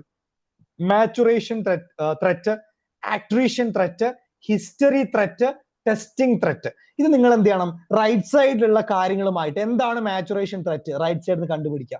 അറിയുന്നവർ എന്ത് ചെയ്യുക? പോസ് ചെയ്യുക, ആൻസർ കണ്ടുപിടിക്കുക. അല്ലാത്തവർ എന്ത് ചെയ്യുക? നേരെ നമുക്ക് ആൻസറിലോട്ട് പോട്ടോ, സമയം കളയുന്നില്ല. ഇതാണ് ഇതിന്റെ കറക്റ്റ് ആൻസർ കേട്ടോ. ഓപ്ഷൻ ബി ആണ്. ഓപ്ഷൻ ബി അല്ല കറക്റ്റ്, ഓപ്ഷൻ ബി ആണ് കറക്റ്റ് ആൻസർ. മാച്ചുറേഷൻ ത്രെറ്റ് എന്ന് പറയുമ്പോൾ എന്താണ്? മാച്ചുറേഷൻ നമ്മൾ ഇപ്പല്ലേ പഠിച്ചേ? അയ്യോ, ഞാനും മറന്നുപോയോ. മാച്ചുറേഷൻ എന്ന് പറയുമ്പോൾ എന്താണ്? റിസർച്ചിന്റെ ഇടയിൽ എന്ത് ചെയ്യാണ്? പാർട്ടിസിപ്പൻസ്, മുന്നേ നമ്മൾ നടത്തിയിട്ടുള്ള പാർട്ടിസിപ്പൻസ് എന്ത് ചെയ്യാണ്? കൊഴിഞ്ഞു പോവാണ്, അല്ലെ ലോസ് ചെയ്യാണ്. അതാണ് മാച്ചുറേഷൻ ത്രെറ്റ്. അത് റിസർച്ചിന്റെ വാലിഡിറ്റിയെ ബാധിക്കൂലേ? കാരണം ആദ്യം നമ്മൾ 10 ആളടുത്ത് ചോദ്യം ചോദിച്ചിട്ട് തന്നെ ആൻസർ കിട്ടി. പിന്നീട് ചോദിക്കുമ്പോൾ നമ്മൾ എന്താണ്? വേറൊരു 2 ആൾ കൂടി എക്സ്ട്രാ വന്നു കഴിഞ്ഞാൽ എന്ത് സംഭവിക്കും? അല്ലെങ്കിൽ ആ 10ൽ നിന്ന് 2 ആൾ പോയിട്ട് 8 ആളാവും. എന്നിട്ട് പകരം വേറെ പുതിയ 2 ആളെ കയറ്റുമ്പോൾ എന്താണ്? റിസർച്ചിന്റെ വാലിഡിറ്റിയെ ബാധിക്കുമല്ലോ. അപ്പൊ അതാണ് മാച്ചുറേഷൻ ത്രെറ്റ് എന്ന് പറയുന്നത്, അല്ലെ? Participant naturally change over time due to factors such as boredom, ഫാറ്റിക്, psychological development or ageing, അല്ലെ? റിസർച്ചിന്റെ ഇടയിൽ എന്താണ്? ചിലപ്പോൾ പാർട്ടിസിപ്പൻസിന് ബോർ ആയതുകൊണ്ട് എന്ത് ചെയ്യും? റിസർച്ച് ഇറങ്ങിപ്പോകും. അല്ലെങ്കിൽ എന്തെങ്കിലും സൈക്കോളജിക്കൽ ഡെവലപ്മെന്റ് സംഭവിച്ച എന്താണ്? അതുപോലെ തന്നെ വയസ്സായി കഴിഞ്ഞാലൊക്കെ എന്താണ്? റിസർച്ച് കംപ്ലീറ്റ് ചെയ്യാതെ എന്ത് ചെയ്യും? അവര് നമ്മുടെ പാർട്ടിസിപ്പന്റ് ലിസ്റ്റിൽ നിന്ന് കൊഴിഞ്ഞു പോകും. അതാണ് ഈ പറയുന്ന മാച്ചുറേഷൻ ത്രെറ്റ് എന്ന് പറയുന്നത്. Okay, 1 second. ഓ സോറി കേട്ടോ, 1 second. Tested previously naturally change over time due to so ഈ മോർട്ടാലിറ്റിയുമായി ബന്ധപ്പെട്ട ഒരു കോൺസെപ്റ്റ് കേട്ടോ. എക്സാക്ട് ആ ഒരു മീനിങ് ഇതിന് വരുന്നത്. ഓക്കെ, മോർട്ടാലിറ്റി എന്ന് പറയുമ്പോൾ എന്താണ്? അത് പാർട്ടിസിപ്പൻസ് കൊഴിഞ്ഞു പോകുന്ന ഒരു കോൺസെപ്റ്റ് ആണ്. മാച്ചുറേഷൻ എന്ന് പറയുമ്പോൾ എന്താണ്? എന്തുകൊണ്ട് കൊഴിഞ്ഞു പോകുന്നുള്ളതാണ് ഇവിടെ ഡീറ്റെയിൽഡ് എക്സ്പ്ലെയിൻ ചെയ്യുന്നത്. ഓക്കെ, ബോർഡം കാരണം, അതുപോലെ തന്നെ ഫാറ്റിക് കാരണം, സൈക്കോളജിക്കൽ ഡെവലപ്മെന്റ് കാരണം, ഏജിങ് കാരണം നമ്മുടെ പാർട്ടിസിപ്പൻസ് എന്ത് ചെയ്യാണ്? റിസർച്ചിൽ നിന്ന് നമ്മൾ മാറുകയാണ്, ചേഞ്ച് ചെയ്യാണ്. ഓക്കെ, അതാണ് മാച്ചുറേഷൻ കേട്ടോ. ഞാൻ ആ മോർട്ടാലിറ്റി ഞാൻ കാരണം ആ സെയിം മീനിങ് ആണ്, അപ്പൊ ഞാൻ ആ വേർഡ് കറക്റ്റ് കണക്ട് ചെയ്ത് വായിച്ചു പോയതാണ്. മോർട്ടാലിറ്റി എന്ന് പറയുമ്പോൾ കോമൺ ഒരു വലിയ കോൺസെപ്റ്റ് ആണ്. അതായത് പിന്നെ റിസർച്ചിന്റെ ഇടയിൽ എന്താണ്? കാൻഡിഡേറ്റ്സ് ലോസ് ആകുകയാണ്. അപ്പൊ മാച്ചുറേഷൻ ത്രെറ്റ് എന്ന് പറയുമ്പോൾ എന്താണ്? കൃത്യമായിട്ട് എക്സ്പ്ലെയിൻ ചെയ്യുന്നുണ്ട്. ഇന്ന കാരണം കൊണ്ടാണ് എന്ത് ചെയ്യുന്നത്? അവര് ഈ റിസർച്ചിൽ നിന്ന് പാർട്ടിസിപ്പന്റ് ആയിട്ട് ചേഞ്ച് ചെയ്യുന്നത്. ഓക്കെ, അതിൽ നിന്നും മാറിപ്പോകുന്നത്. ഓക്കെ, നെക്സ്റ്റ് എന്താണ്? attrition threat ആണ്. Okay, participant drop out of the study which can change the characteristics of the remaining sample. Okay, അപ്പൊ എന്താണ്? അതായത് ഇപ്പൊ പാർട്ടിസിപ്പൻസ്, ഇപ്പൊ നമ്മൾ 10 ആളെ നമ്മൾ റിസർച്ച് ചെയ്തു. ഓക്കെ, എന്നിട്ട് അവസാനം നമ്മൾ ലോങ്ങിറ്റ്യൂഡ് സ്റ്റഡി ആണ് എടുക്കുക. അപ്പോ പിന്നെ നമ്മൾ ആദ്യത്തെ ജനുവരിയിൽ നമ്മൾ 10 ആളെ കിട്ടി. ജൂണിലെത്തിയപ്പോ എന്ത് സംഭവിച്ചു? അത് 8 ആളായി. അപ്പൊ 8 ആളായപ്പോ എന്ത് സംഭവിച്ചു? ഈ സാമ്പിളിന്റെ ക്യാരക്ടറിസ്റ്റിക്സ് മാറുമല്ലോ. ഓക്കെ, കാരണം ആ രണ്ടാളുടെ അഭിപ്രായം കൂടി ഇതിൽ ഇൻക്ലൂഡ് ആയാൽ മാത്രമാണ് ആ റിസർച്ച് എന്ത് ചെയ്യുള്ളൂ, അതിനൊരു കണ്ടിന്യൂഷൻ വരുള്ളൂ. അപ്പോ നമ്മുടെ റിസർച്ചിലുള്ള പാർട്ടിസിപ്പൻസ് ഡ്രോപ്പ് ഔട്ട് ആകുന്നതിലൂടെ നമ്മളെ റിമൈനിങ് സാമ്പിളിന്റെ ക്യാരക്ടറിസ്റ്റിക്സിൽ ഒരു മാറ്റം സംഭവിച്ചു കഴിഞ്ഞാൽ അതിലൂടെ റിസർച്ചിന്റെ ഇന്റേണൽ വാലിഡിറ്റിയെ ബാധിക്കും. അതിന് വിളിക്കുന്ന പേരെന്താണ്? attrition threat എന്നുള്ളതാണ്. ഓക്കെ, അതാണ് അതിന്റെ എക്സാക്ട് മീനിങ് വരുന്നത് കേട്ടോ. പിന്നെന്താണ്? ഹിസ്റ്ററി ത്രെറ്റ് ആണ്. an external event occurring outside the research study affects participants and influence the result അല്ലെ. അപ്പോ ഒരു റിസർച്ച് ചെയ്യുന്നതിന്റെ ഇടയിൽ എന്താണ്, പുറത്തുനിന്ന് റിസർച്ചിന്റെ ഉള്ളിലുള്ള സെറ്റപ്പ് ഉണ്ടാകുന്ന പ്രശ്നങ്ങളല്ല, ആ റിസർച്ച് സിറ്റുവേഷന്റെ പുറത്തുനിന്ന് എന്തെങ്കിലും കാര്യങ്ങൾ കാരണം ആ ഒരു പാർട്ടിസിപ്പൻസിന്റെ റിസൾട്ടിനെ ഇൻഫ്ലുവൻസ് ചെയ്ത് കഴിഞ്ഞാൽ അതാണ് എന്ത്? ഹിസ്റ്ററി ത്രെറ്റ് എന്ന് പറയുന്നത്. ഫോർ എക്സാമ്പിൾ, ഇപ്പൊ ഞാൻ എന്ത് ചെയ്യാണ്, ഇപ്പോ ഒരു ക്യാൻസർ പേഷ്യൻസിന്റെ ഒരു റിസർച്ച് ഞാൻ കണ്ടക്ട് ചെയ്യുകയാണെന്ന് വിചാരിക്കാം. ഓക്കെ, ആ ക്യാൻസർ പേഷ്യൻസിന്റെ റിസർച്ച് ഞാൻ കണ്ടക്ട് ചെയ്യുന്ന സമയത്ത് അവര് പെട്ടെന്ന് തന്നെ ഒരു സ്ഥലത്ത് എന്ത് ചെയ്യാണ്, ഒരു രാജ്യത്ത് ഒരുപാട് ക്യാൻസർ പേഷ്യൻസ് പെട്ടെന്ന് സ്പ്രെഡ് ആയതിന്റെ ഒരു ന്യൂസ് അവർ അറിയാണ്. അപ്പൊ അവരെന്താവും? ഓവർ ടെൻസ്ഡ് ആവും. അപ്പൊ ആ പാർട്ടിസിപ്പൻസിൽ പിന്നീട് റിസർച്ച് ചെയ്യാന്ന് പറയുന്നത് എന്താണ്? നമുക്ക് പോസിബിൾ ആയിട്ടുള്ള കാര്യമാണ്. കാരണം അവരുടെ അഭിപ്രായങ്ങൾ എന്താണ്? അവർ ഫിയർ എന്നുള്ള ഒരു സിറ്റുവേഷനിലാണ് ഉള്ളത്. ഓക്കെ, അതായത് റിസർച്ച് സെറ്റപ്പിന്റെ പുറത്തുനിന്ന് സംഭവിച്ച എന്തോ ഒരു ഫാക്ടർ കാരണം നമ്മുടെ റെസ്പോണ്ടൻസിന്റെ അഭിപ്രായങ്ങൾ, ഒപ്പീനിയൻസ് ചേഞ്ച് ചെയ്യുമ്പോണ്ടാകുന്ന ത്രെറ്റ് ഉണ്ട്. അതാണ് ഈ പറയുന്ന ഹിസ്റ്ററി ത്രെറ്റ് എന്ന് പറയുന്നത്. ഓക്കെ, നെക്സ്റ്റ് എന്താണ്? Testing threat. Participants behaviour changes because they have been tested previously or have become familiar with the test. Okay, അപ്പോ നമ്മൾ ഒരു പാർട്ടിസിപ്പൻസ് എന്താണ്, ആദ്യം ടെസ്റ്റ് ചെയ്യുമ്പോൾ അവർ ചിലപ്പം ജെന്യൂൻ ആയിട്ടുള്ള ഇൻഫർമേഷൻ തരും. പക്ഷെ അവർ വീണ്ടും വീണ്ടും ആ ടെസ്റ്റിൽ ഇൻവോൾവ് ആകുന്നതിനനുസരിച്ച് എന്താണ്, ചിലപ്പോൾ അവരുടെ അഭിപ്രായങ്ങളിൽ, ഒപ്പീനിയൻസിൽ എന്താണ് വ്യത്യാസങ്ങൾ ഉണ്ടാകാനുള്ള ഒരു പോസിബിലിറ്റി ഉണ്ട്. അതായത് ടെസ്റ്റ് ഫെമിലിയർ ആകുമ്പോൾ പാർട്ടിസിപ്പൻസിൽ ഉണ്ടാകുന്ന മാറ്റങ്ങൾ എന്ത് ചെയ്യുന്നുണ്ട്? റിസർച്ചിനെ ബാധിക്കുന്നുണ്ട്. അതാണ് ഈ പറയുന്ന ടെസ്റ്റിംഗ് ത്രെറ്റ് എന്ന് പറയുന്നത്. ഓക്കെ, ഇതാണ് വളരെ പ്രധാനപ്പെട്ട ഇന്റേണൽ വാലിഡിറ്റിയെ ബാധിക്കുന്ന കുറച്ച് പ്രശ്നങ്ങൾ കേട്ടോ. ഓക്കെ, നെക്സ്റ്റ് എന്താണ്? When the researchers age affect the behavior of the participants in a study, it refers to what? അല്ലെ, അതായത് റിസർച്ച് കണ്ടക്ട് ചെയ്യാണെന്ന് വിചാരിക്കാം. ഓക്കെ, ഒരു റിസർച്ച് കണ്ടക്ട് ചെയ്യുന്നുണ്ട്. അപ്പോൾ ഈ റിസർച്ച് കണ്ടക്ട് ചെയ്യുന്ന 2 ഏജിലുള്ള ആളുകളാണ്. ഒന്ന് ഒരു 10-25 വയസ്സുള്ള യങ് ആയിട്ടുള്ള ഒരാളും, ചിലതെന്താണ് 55 വയസ്സുള്ള കുറച്ച് പ്രായമുള്ള ഒരാളും. ഇങ്ങനെ റിസർച്ച് 2 തരത്തിലുള്ള, അല്ലെങ്കിൽ ഏജ് എന്നുള്ളത്, ഒരു റിസർച്ചറുടെ ഏജ് എന്നുള്ളത് അതിന്റെ പാർട്ടിസിപ്പൻസിന്റെ ബിഹേവിയറിനെ ബാധിക്കുകയാണ് എന്നുണ്ടെന്നുണ്ടെങ്കിൽ അതിനെ വിളിക്കുന്ന പേരെന്താണ്? ഓക്കെ, 25 വയസ്സുള്ള ആൾ റിസർച്ച് ചെയ്യുമ്പോൾ ഉണ്ടാകുന്ന പാർട്ടിസിപ്പന്റ് ബിഹേവിയർ ആയിരിക്കണം എന്നില്ല 55 വയസ്സുള്ള ആൾ റിസർച്ച് ചെയ്യുമ്പോൾ. ഓക്കെ, ആ ഒരു ചേഞ്ച് ഉണ്ടല്ലോ, ആ ഡിഫറൻസിനെ വിളിക്കുന്ന പേരെന്താണ് കേട്ടോ? സോഷ്യോളജിക്കൽ എഫക്ട് ഉണ്ട്, ബയോ സോഷ്യൽ എഫക്ട് ഉണ്ട്, സൈക്കോളജിക്കൽ എഫക്ട് ഉണ്ട്, സൈക്കോ സോഷ്യൽ എഫക്ട് ഉണ്ട്. പോസ് ചെയ്യുക, ആൻസർ കണ്ടുപിടിക്കുക കേട്ടോ. ഓക്കെ, എന്താ ആൻസർ? ബയോ സോഷ്യൽ എഫക്ട് എന്ന് ഇതിനെ വിളിക്കാം. Okay, A bio social effect refers to the influence of biological and social characteristics of the researcher on the participant's behavior response. അല്ലെ, അതായത് ബയോസോഷ്യൽ എഫക്ട് എന്ന് പറയുമ്പോൾ എന്താണ്? റിസർച്ച് ചെയ്യുന്ന ആളുടെ ബയോളജിക്കൽ ആയിട്ടുള്ള, സോഷ്യൽ ആയിട്ടുള്ള ക്യാരക്ടേഴ്സ് എങ്ങനെയാണ് പാർട്ടിസിപ്പൻസിനെ ബാധിക്കുന്നത്. അങ്ങനെ എന്തെങ്കിലും ബാധിക്കുകയാണെന്നുണ്ടെങ്കിൽ അതിനെ വിളിക്കുന്ന പേരെന്താണ്? ബയോ സോഷ്യൽ എഫക്ട് എന്നുള്ളതാണ്. റിസർച്ചറുടെ ഏജോ, ജെൻഡറോ, സോഷ്യൽ സ്റ്റാറ്റസോ അല്ലെങ്കിൽ വേറെ എന്തെങ്കിലും പേഴ്സണൽ ക്യാരക്ടറിസ്റ്റിക്സോ പാർട്ടിസിപ്പൻസിന്റെ ബിഹേവിയറിനെ ബാധിക്കുകയാണെന്നുണ്ടെങ്കിൽ അതെന്താണ്? ബയോ സോഷ്യൽ എഫക്ട് ആണ്. അത് വളരെ പ്രധാനപ്പെട്ട ഒരു പ്രശ്നമാണ്. ഓക്കെ, ഇവിടെ എക്സാമ്പിൾ ഞാൻ കൊടുത്തിട്ടുണ്ട്. If participants behave more formally or give different responses when interviewed by an old researcher than by a young researcher, the researcher age may be producing a biosocial effect. Okay, next question എന്താണ്? Okay, basis of classification ആണ്. ഇവിടെ types കൊടുത്തിട്ടുണ്ട്. Logic ഉണ്ട്, process ഉണ്ട്, application ഉണ്ട്, concept or idea ഉണ്ട്. ഇത് ഏത് ടൈപ്പ് ഓഫ് റിസർച്ചുമായിട്ടാണ് ബന്ധം നമുക്ക് നോക്കാം. എംപിരിക്കൽ റിസർച്ച് ഉണ്ട്, അപ്ലൈഡ് റിസർച്ച് ഉണ്ട്, ഡിഡക്റ്റീവ് അപ്രോച്ച് ഉണ്ട്, ക്വാളിറ്റീവ് റിസർച്ച് ഉണ്ട്. അപ്പോൾ ഇത് മാച്ച് ദ ഫോളോയിങ് ആണ്. നിങ്ങൾക്ക് കൃത്യമായിട്ട് എന്ത് ചെയ്യുക, അതിന്റെ ഒരു മാച്ച് ആൻസർ നിങ്ങൾ കണ്ടുപിടിക്കുക. അറിയാത്തവർ അറിയുന്നവർ ജസ്റ്റ് പോസ് ചെയ്യുക, ഒന്ന് തിങ്ക് ചെയ്യുക, അല്ലാത്തവർ എന്ത് ചെയ്യുക, ആൻസറിലോട്ട് വരാം കേട്ടോ. ഇതാണ് കറക്റ്റ് ആൻസർ, ഓപ്ഷൻ ബി ആണ്. ഓക്കെ. ലോജിക് എന്താണ്? ഡിഡക്റ്റീവ് അപ്രോച്ച് ആണ് അല്ലെ. Deductive research is classified according to the logic, moving from general principle to the specific conclusion. Okay. Deductive approach എന്ന് പറയുമ്പോൾ എന്താണ്? ജനറൽ ടു സ്പെസിഫിക് ആണ് അല്ലെ. General to specific. ഓക്കെ. അതായത് ജനറേഷൻ സെഡിന്റെ മെന്റൽ ഹെൽത്ത് എന്താണ്? ഭയങ്കര സെൻസിറ്റീവ് ആണ്. ജനറേഷൻ സെഡിലെ ആളുകളുടെ മെന്റൽ ഹെൽത്ത് ഭയങ്കരമായിട്ട് സെൻസിറ്റീവ് ആയിട്ടുള്ള ഒരു ഫാക്ടറാണ്. ഇതെന്താണ്? ഒരു ജനറൽ ആയിട്ടുള്ള അറിയുന്ന ഒരു കാര്യമാണ്. ഇത് നമ്മൾ റിസർച്ച് ടോപ്പിക്കിലേക്കോട്ടെ നമ്മൾ ഇങ്ങനെ കൺവേർട്ട് ചെയ്യാം. അതായത് impact of social media on generation sets mental health sensitivity in Indian metro cities അല്ലെ. ഇപ്പൊ എന്തായി? ആ സെയിം ടോപ്പിക് തന്നെ എന്തായി? സ്പെസിഫിക് ആയി. General to specific. ഓക്കെ. അതാണ് ലോജിക് എന്ന് പറയുന്നത്. ഓക്കെ. ഡിഡക്റ്റീവ് അപ്രോച്ച് എന്നുള്ള പേര് നമ്മൾ അതിനെ അറിയപ്പെടും, ഡിഡക്റ്റീവ്. ഓക്കെ. അതായത് general principle to specific conclusion. Okay. Next എന്താണ്? പ്രോസസ് എന്ന് പറയുമ്പോൾ എന്താണ്? ക്വാളിറ്റേറ്റീവ് റിസർച്ചുമായിട്ട് കണക്ട് ആയിട്ടുള്ള ഒരു കോൺസെപ്റ്റ് ആണ് അല്ലെ. നമുക്ക് എന്താ നോക്കാം. Qualitative research is classified based on the research process, focusing on meanings, experiences and description അല്ലെ. ഓക്കെ. അപ്പോ ക്വാളിറ്റേറ്റീവ് റിസർച്ച് എന്ന് പറയുമ്പോൾ എന്താണ്? നമ്മൾ പ്രധാനമായിട്ട് ക്വാളിറ്റേറ്റീവ് റിസർച്ച് എന്ന് പറയുമ്പോൾ എന്താണ്? നമ്മൾ അത് റിസർച്ചറുടെ അഭിപ്രായങ്ങളാണ് റിസർച്ചിൽ വരിക. അപ്പൊ ക്വാണ്ടിറ്റേറ്റീവ് എന്ന് പറയുമ്പോൾ എന്താണ്? ന്യൂമറിക്കൽ ആയിട്ടുള്ള റിസർച്ച് ആണ് അല്ലെ. ആ റിസർച്ചിന്റെ ഫൈൻഡിങ്സിലോട്ട് എത്താൻ വേണ്ടി നമുക്ക് ഒരുപാട് സോഫ്റ്റ്വെയർ യൂസ് ചെയ്യാൻ വേണ്ടി പറ്റും അല്ലെ. ഇപ്പോ ആൾക്കാരുടെ ഇൻകം ബേസ്ഡ് ആയിട്ട് എത്ര പ്രൊഡക്റ്റ് വാങ്ങിക്കുന്നുണ്ട് നമുക്ക് കണക്കെടുത്തു കഴിഞ്ഞാൽ ആ കണക്ക് നമ്മളൊരു സോഫ്റ്റ്വെയർ ഇട്ട് കഴിഞ്ഞാൽ അതിന്റെ ഔട്ട്പുട്ട് കിട്ടും. പക്ഷെ ക്വാളിറ്റേറ്റീവ് റിസർച്ച് എന്ന് പറയുമ്പോൾ എന്താണ്?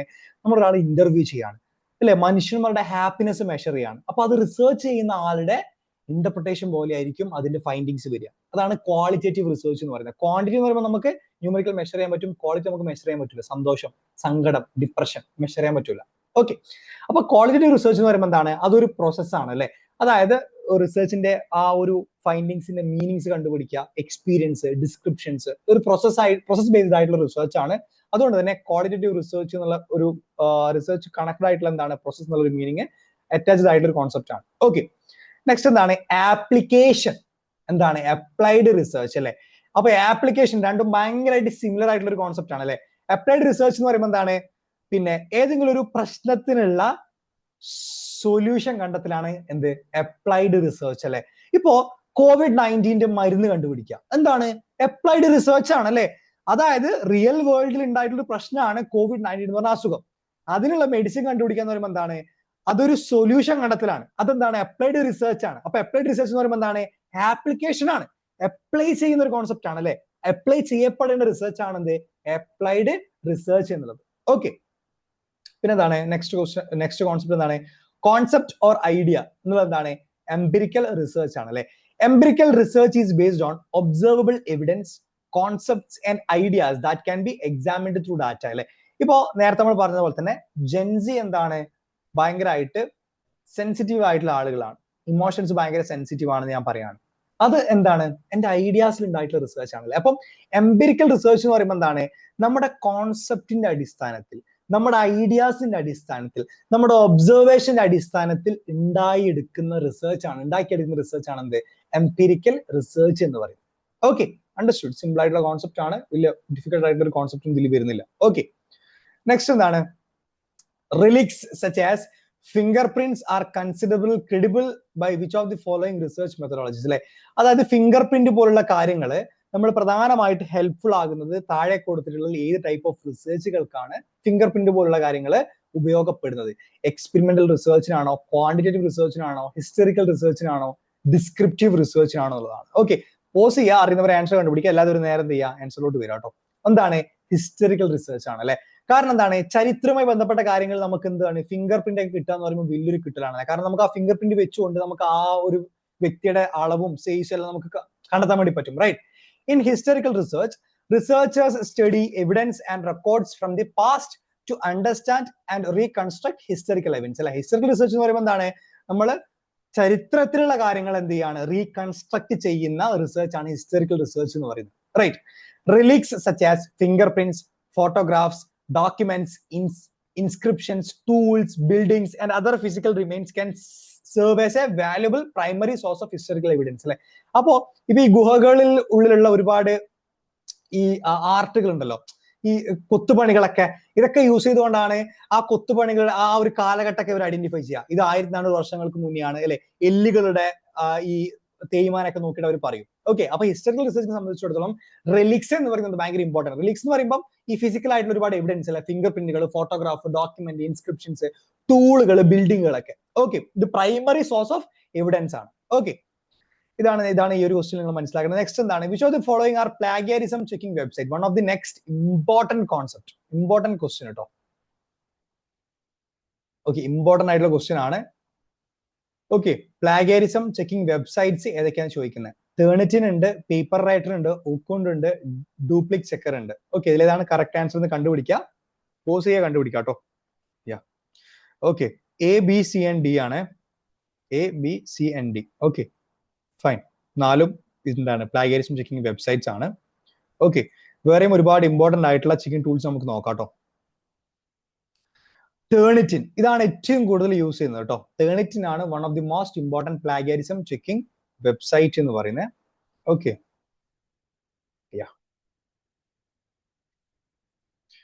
അപ്പോ Turnitin is one of the most widely used tools by universities and academic institutions. Okay, iThenticate എന്ന് പറയുന്നതാണ് commonly used by researchers, journals, publishers and authors to check manuscript. IThenticate കേട്ടോ, ഇതും എന്താണ്? ഒരു പ്ലാഗ് ചെക്കിംഗ് പ്ലാറ്റ്ഫോം ആണ്. Okay, പിന്നെ എന്താണ്? CrossRef similarity check used by scholarly publishers and journals powered by ഐതന്റിക്കേറ്റ്. Okay, iThenticate powered ആയിട്ടുള്ള വേറൊരു software ആണ് ക്രോസ് റഫ് സിമിലാരിറ്റി ചെക്ക് എന്നുള്ളത്. ഓക്കെ, പിന്നെ എന്താണ്? Ouriginal, formerly Urkund. ഓക്കെ, ഒർക്കുണ്ടിന്റെ പുതിയൊരു പേരാണ് കേട്ടോ ഇത്, ഒറിജിനൽ എന്ന് പറയുന്നത്. Okay, Ouriginal used by education institution for similarity checking. Okay, ഈ പേരൊക്കെ നിങ്ങൾ ഓർമ്മിച്ച് വെക്കണേ. കോപ്പി ലിക്സ് അല്ലെ, used for plagiarism and AI content detection. Grammarly plagiarism checker, ഇത് ഫ്രീ ആയിട്ടുള്ള ഒരു സോഫ്റ്റ്വെയർ ആണ് കേട്ടോ, നമുക്ക് എല്ലാവർക്കും യൂസ് ചെയ്യാം. Includes plagiarism detection as part of Grammarly's writing tools. പിന്നെ ക്യൂടെക്സ്റ്റ് ഉണ്ട്, ടെക്സ്റ്റുവൽ സിമിലാരിറ്റി അല്ലെ, നമ്മള് വേറൊരു റിസർച്ച് പേപ്പറിന് കണ്ടന്റുകൾ അതേപോലെ കോപ്പി പേസ്റ്റ് ചെയ്യുമ്പോൾ അവിടെ എന്ത് വരും? സിമിലാരിറ്റി റിപ്പോർട്ട് വരും. അതൊക്കെ ചെക്ക് ചെയ്യാൻ ക്യൂടെക്സ്റ്റ് യൂസ് ചെയ്യും കേട്ടോ. പിന്നെ പ്ലാഗ് സ്കാൻ ഉണ്ട്, academic and professional plagiarism checking service ആണ് പ്ലാഗ് സ്കാൻ എന്ന് പറയുന്നത്. ഓക്കെ, ഇതൊക്കെയാണ് പ്രധാനപ്പെട്ട പ്ലാഗിയറിസം ചെക്കിംഗ് ടൂൾസിൽ നിങ്ങൾ കൃത്യമായിട്ട് അറിഞ്ഞിരിക്കേണ്ട കുറച്ച് ടൂൾസുകൾ. നെക്സ്റ്റ് ക്വസ്റ്റ്യൻ ആണ്. In the list of statements given below, which of them offer a suitable definition of research? താഴെ കൊടുത്തതിൽ ഏറ്റവും സ്യൂട്ടബിൾ ആയിട്ടുള്ള റിസർച്ചിന്റെ ഡെഫിനിഷൻ ആണ് ചോദിക്കുന്നത് കേട്ടോ. ഓക്കെ, ഞാൻ കോഡ് തരാൻ വിട്ടുപോയി കേട്ടോ, സോറിയേ. ഓക്കെ, കോഡ് ഞാൻ ഇൻക്ലൂഡ് ചെയ്യാൻ വിട്ടുപോയി. Research means a repeated research ഉണ്ട്. Research is basically an answer to a question ഉണ്ട്. Research provides an authentic solution to a problem ഉണ്ട്. Research is an endeavor to prove one's hypothesis and research is a meaning giving process ഉണ്ട്. Research means drawing a sample from a defined population. Okay, അറിയുന്നവർ pause ചെയ്യുക, just ഒന്ന് guess ചെയ്യുക കേട്ടോ. Okay, answer എന്താണ്? A B C and E ആട്ടോ. Okay, A B C and E അല്ലെ. Research repeated research ആണല്ലേ. റിസർച്ചിന്റെ മീനിങ് എന്താണ്? സെർച്ച് ആൻഡ് സെർച്ച് അഗെയിൻ, അതാണ് റിസർച്ച് അല്ലെ.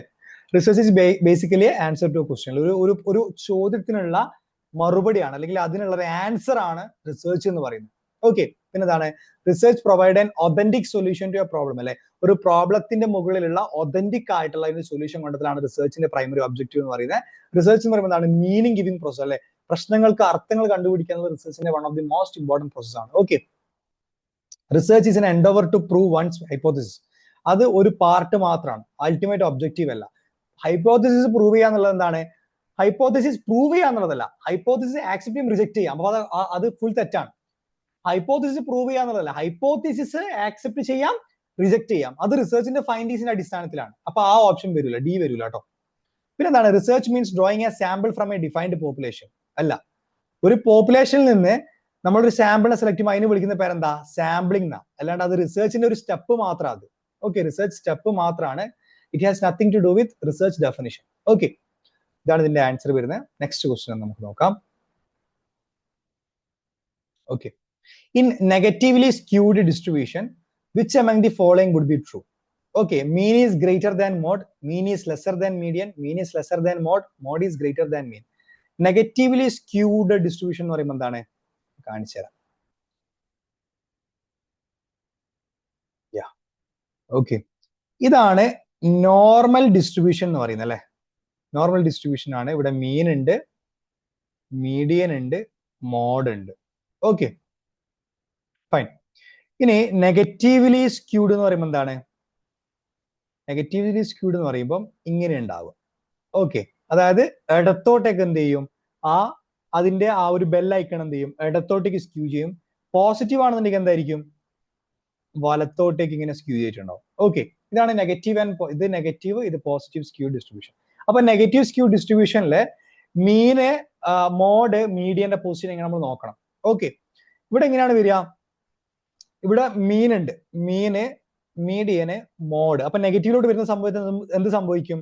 ഇവിടെ മീന് താണ് വരും അല്ലെ, മീൻ ലെസ്സർ ആവും. ഓക്കെ, മീഡിയന് ഇവിടെ വരും, മോഡ് ഇവിടെ വരും. ഓക്കെ, അപ്പോ മീൻ എന്തായിരിക്കും? ഇവിടെ ചെറുതായിരിക്കും. സി, ഇത് മീനാണേ, മീന്, മീഡിയന്, മോഡ്. ഓക്കെ, അപ്പൊ അത് ആ സെയിം സാധനം തന്നെ ഇടത്തോട്ടേക്ക് ഇങ്ങനെ ചാഞ്ഞ് വരുമ്പോ എന്താ സംഭവിക്കുക? മീന് താഴത്തോട്ട് പോകും. അതിനുശേഷം മീഡിയം വരും, ഏറ്റവും മുകളിൽ ആരുണ്ടാവും?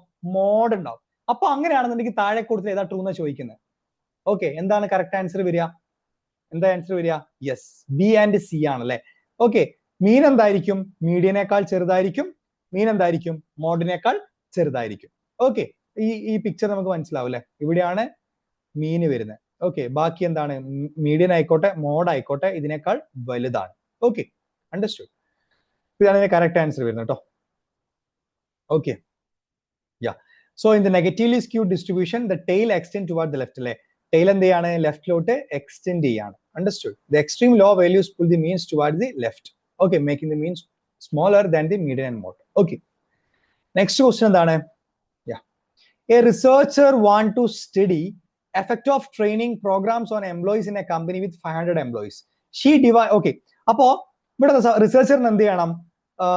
എഫക്ട് ഓഫ് ട്രെയിനിങ് എന്നുള്ള ടോപ്പിക്ക് പഠിക്കണം. എഫക്ട് ഓഫ് ട്രെയിനിങ് എന്നുള്ള ഒരു ടോപ്പിക്കിനെ പറ്റി പഠിക്കണം. അതിനായിട്ട് ഒരു കമ്പനിയിൽ 500 എംപ്ലോയീസ് ഉണ്ട്. ഓക്കെ, ഈ 500 എംപ്ലോയീസ് എന്ത് ചെയ്തു? ഞാൻ എന്റെ മുഖം ഞാനൊന്ന് മറക്കുന്നുണ്ട്, കാരണം കൃത്യമായിട്ട് ആ റൈറ്റ് സൈഡ് യൂസ് ചെയ്യാൻ വേണ്ടിയിട്ടാണ്. ഓക്കെ, അപ്പൊ ഇവിടെ എന്താ സംഭവിക്കുന്നത്? ഈ 500 ആളുകളെ എന്ത് ചെയ്തു?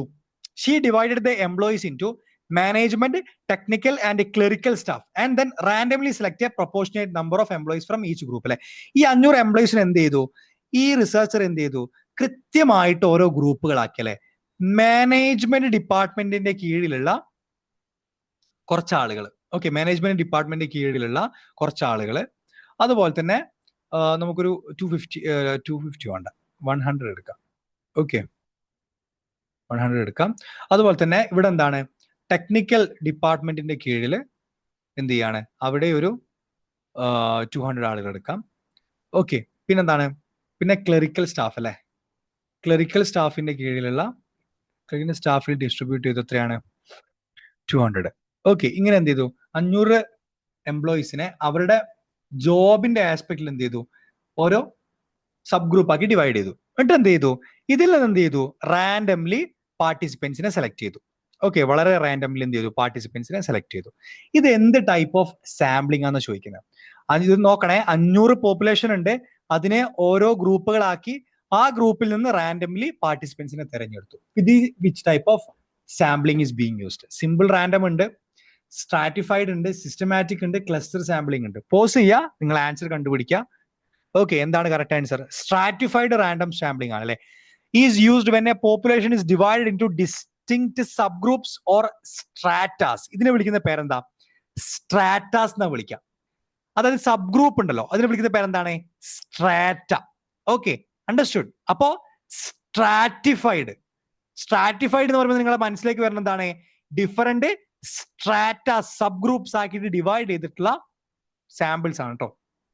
ഓക്കെ, അപ്പോ based on the specific characteristics അല്ലെ. സ്ട്രാറ്റാസ് നമുക്ക് പിന്നെ വെറുതെ റാൻഡംലി നമുക്ക് ഗ്രൂപ്പ് ചെയ്യാൻ പറ്റൂല അല്ലെ.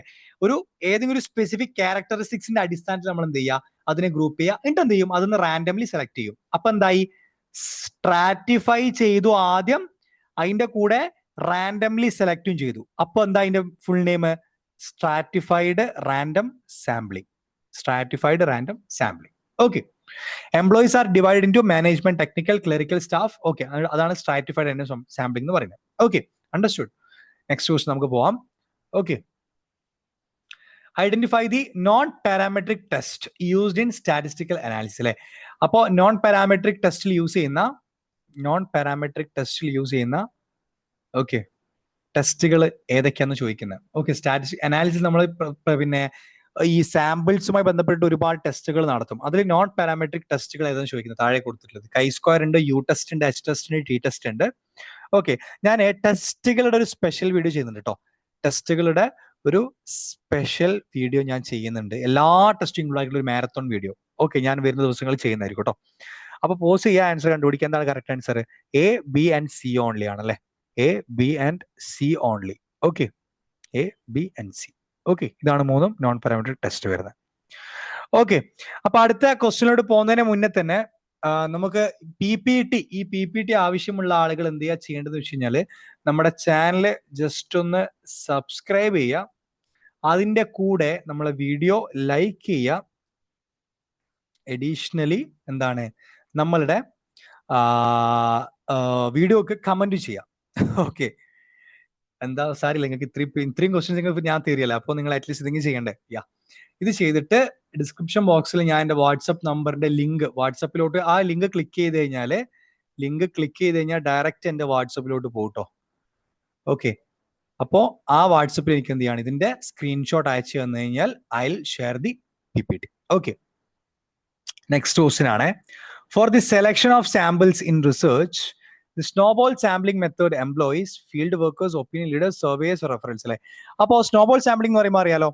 ഓക്കെ, ആദ്യം ഒരാളെ കിട്ടുന്നു, പിന്നെ അതിൽ നിന്ന് 2 ആളെ കിട്ടുന്നു, അതിൽ നിന്ന് 4 ആളെ കിട്ടുന്നു, 4-ൽ നിന്ന് പിന്നെ എന്ത് ചെയ്യുന്നു, 8-ലേക്ക് പോകുന്നു. ഇതാണ് സ്നോബോൾ സാമ്പിളിംഗ് എന്ന് പറയുന്നത്.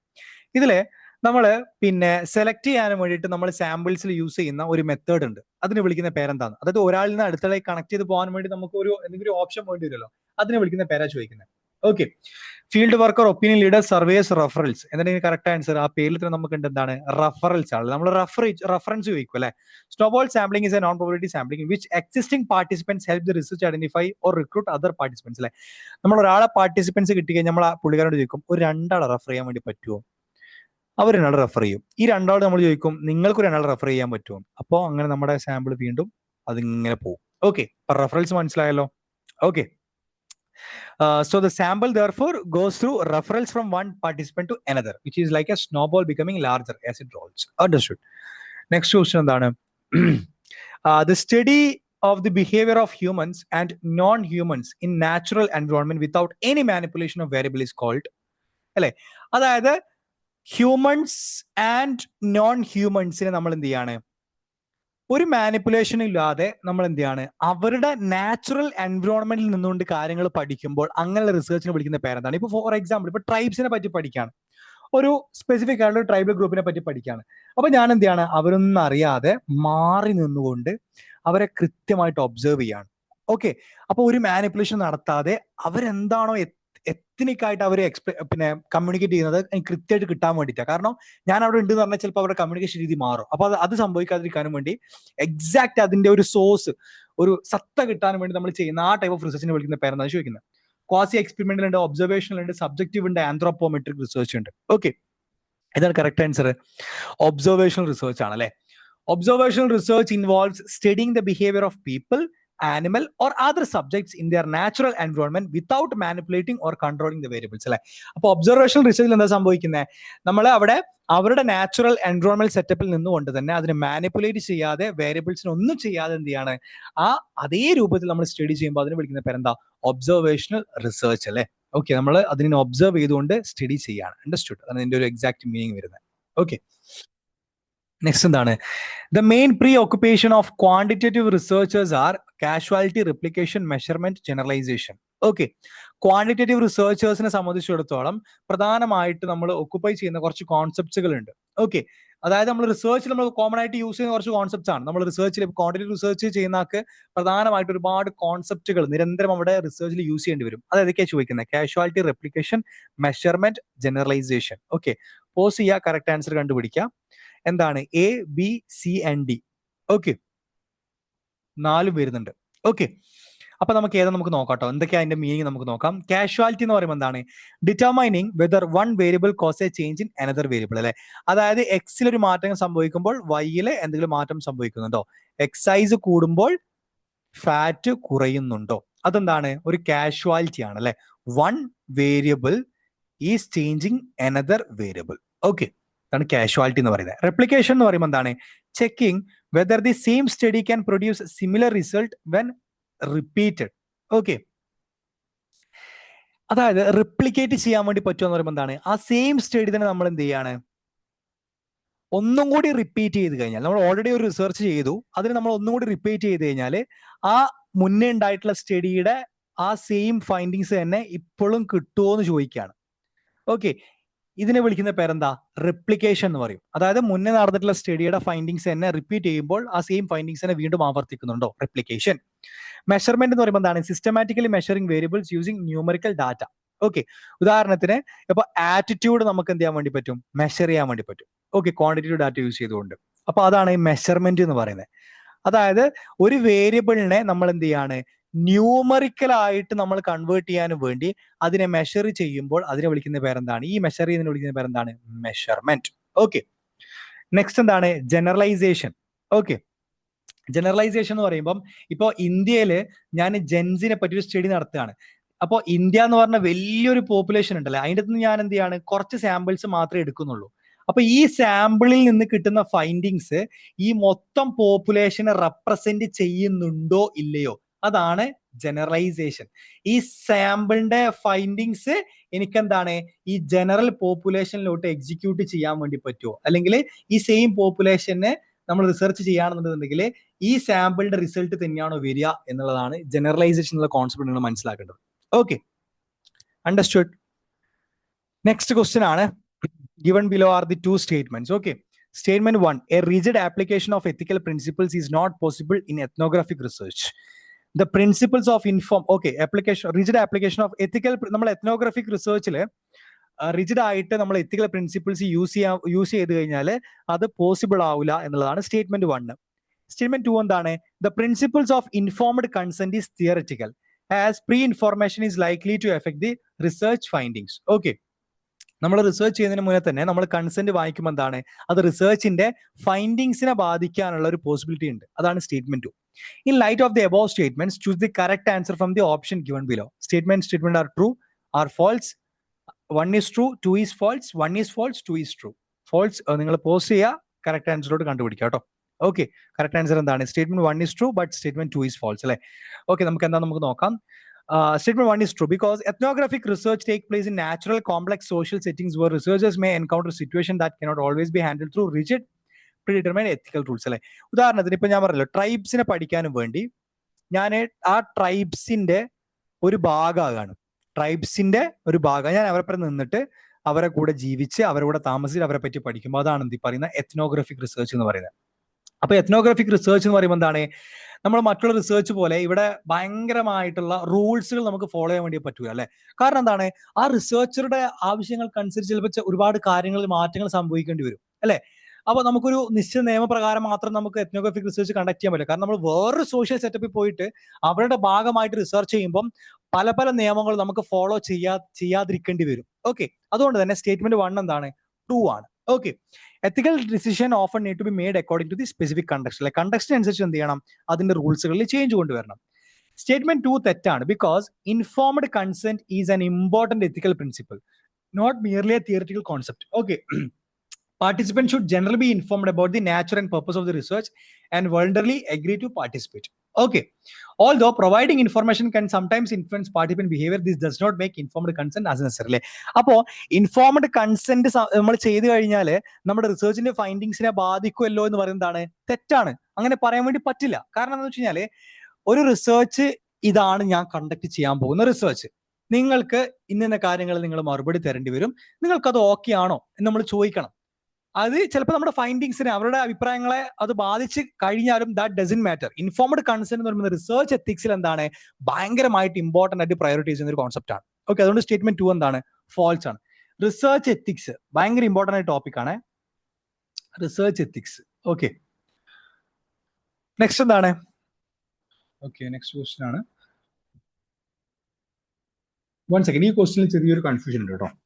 ഞാൻ നെക്സ്റ്റ് പാർട്ടിൽ ഡിസ്കസ് ചെയ്യാം. ഈ ക്വസ്റ്റിനിൽ ചെറിയ കൺഫ്യൂഷൻ ഉണ്ട്. ഓക്കെ, നമുക്ക് വേറെ ക്വസ്റ്റ്യൻ നോക്കാം കേട്ടോ.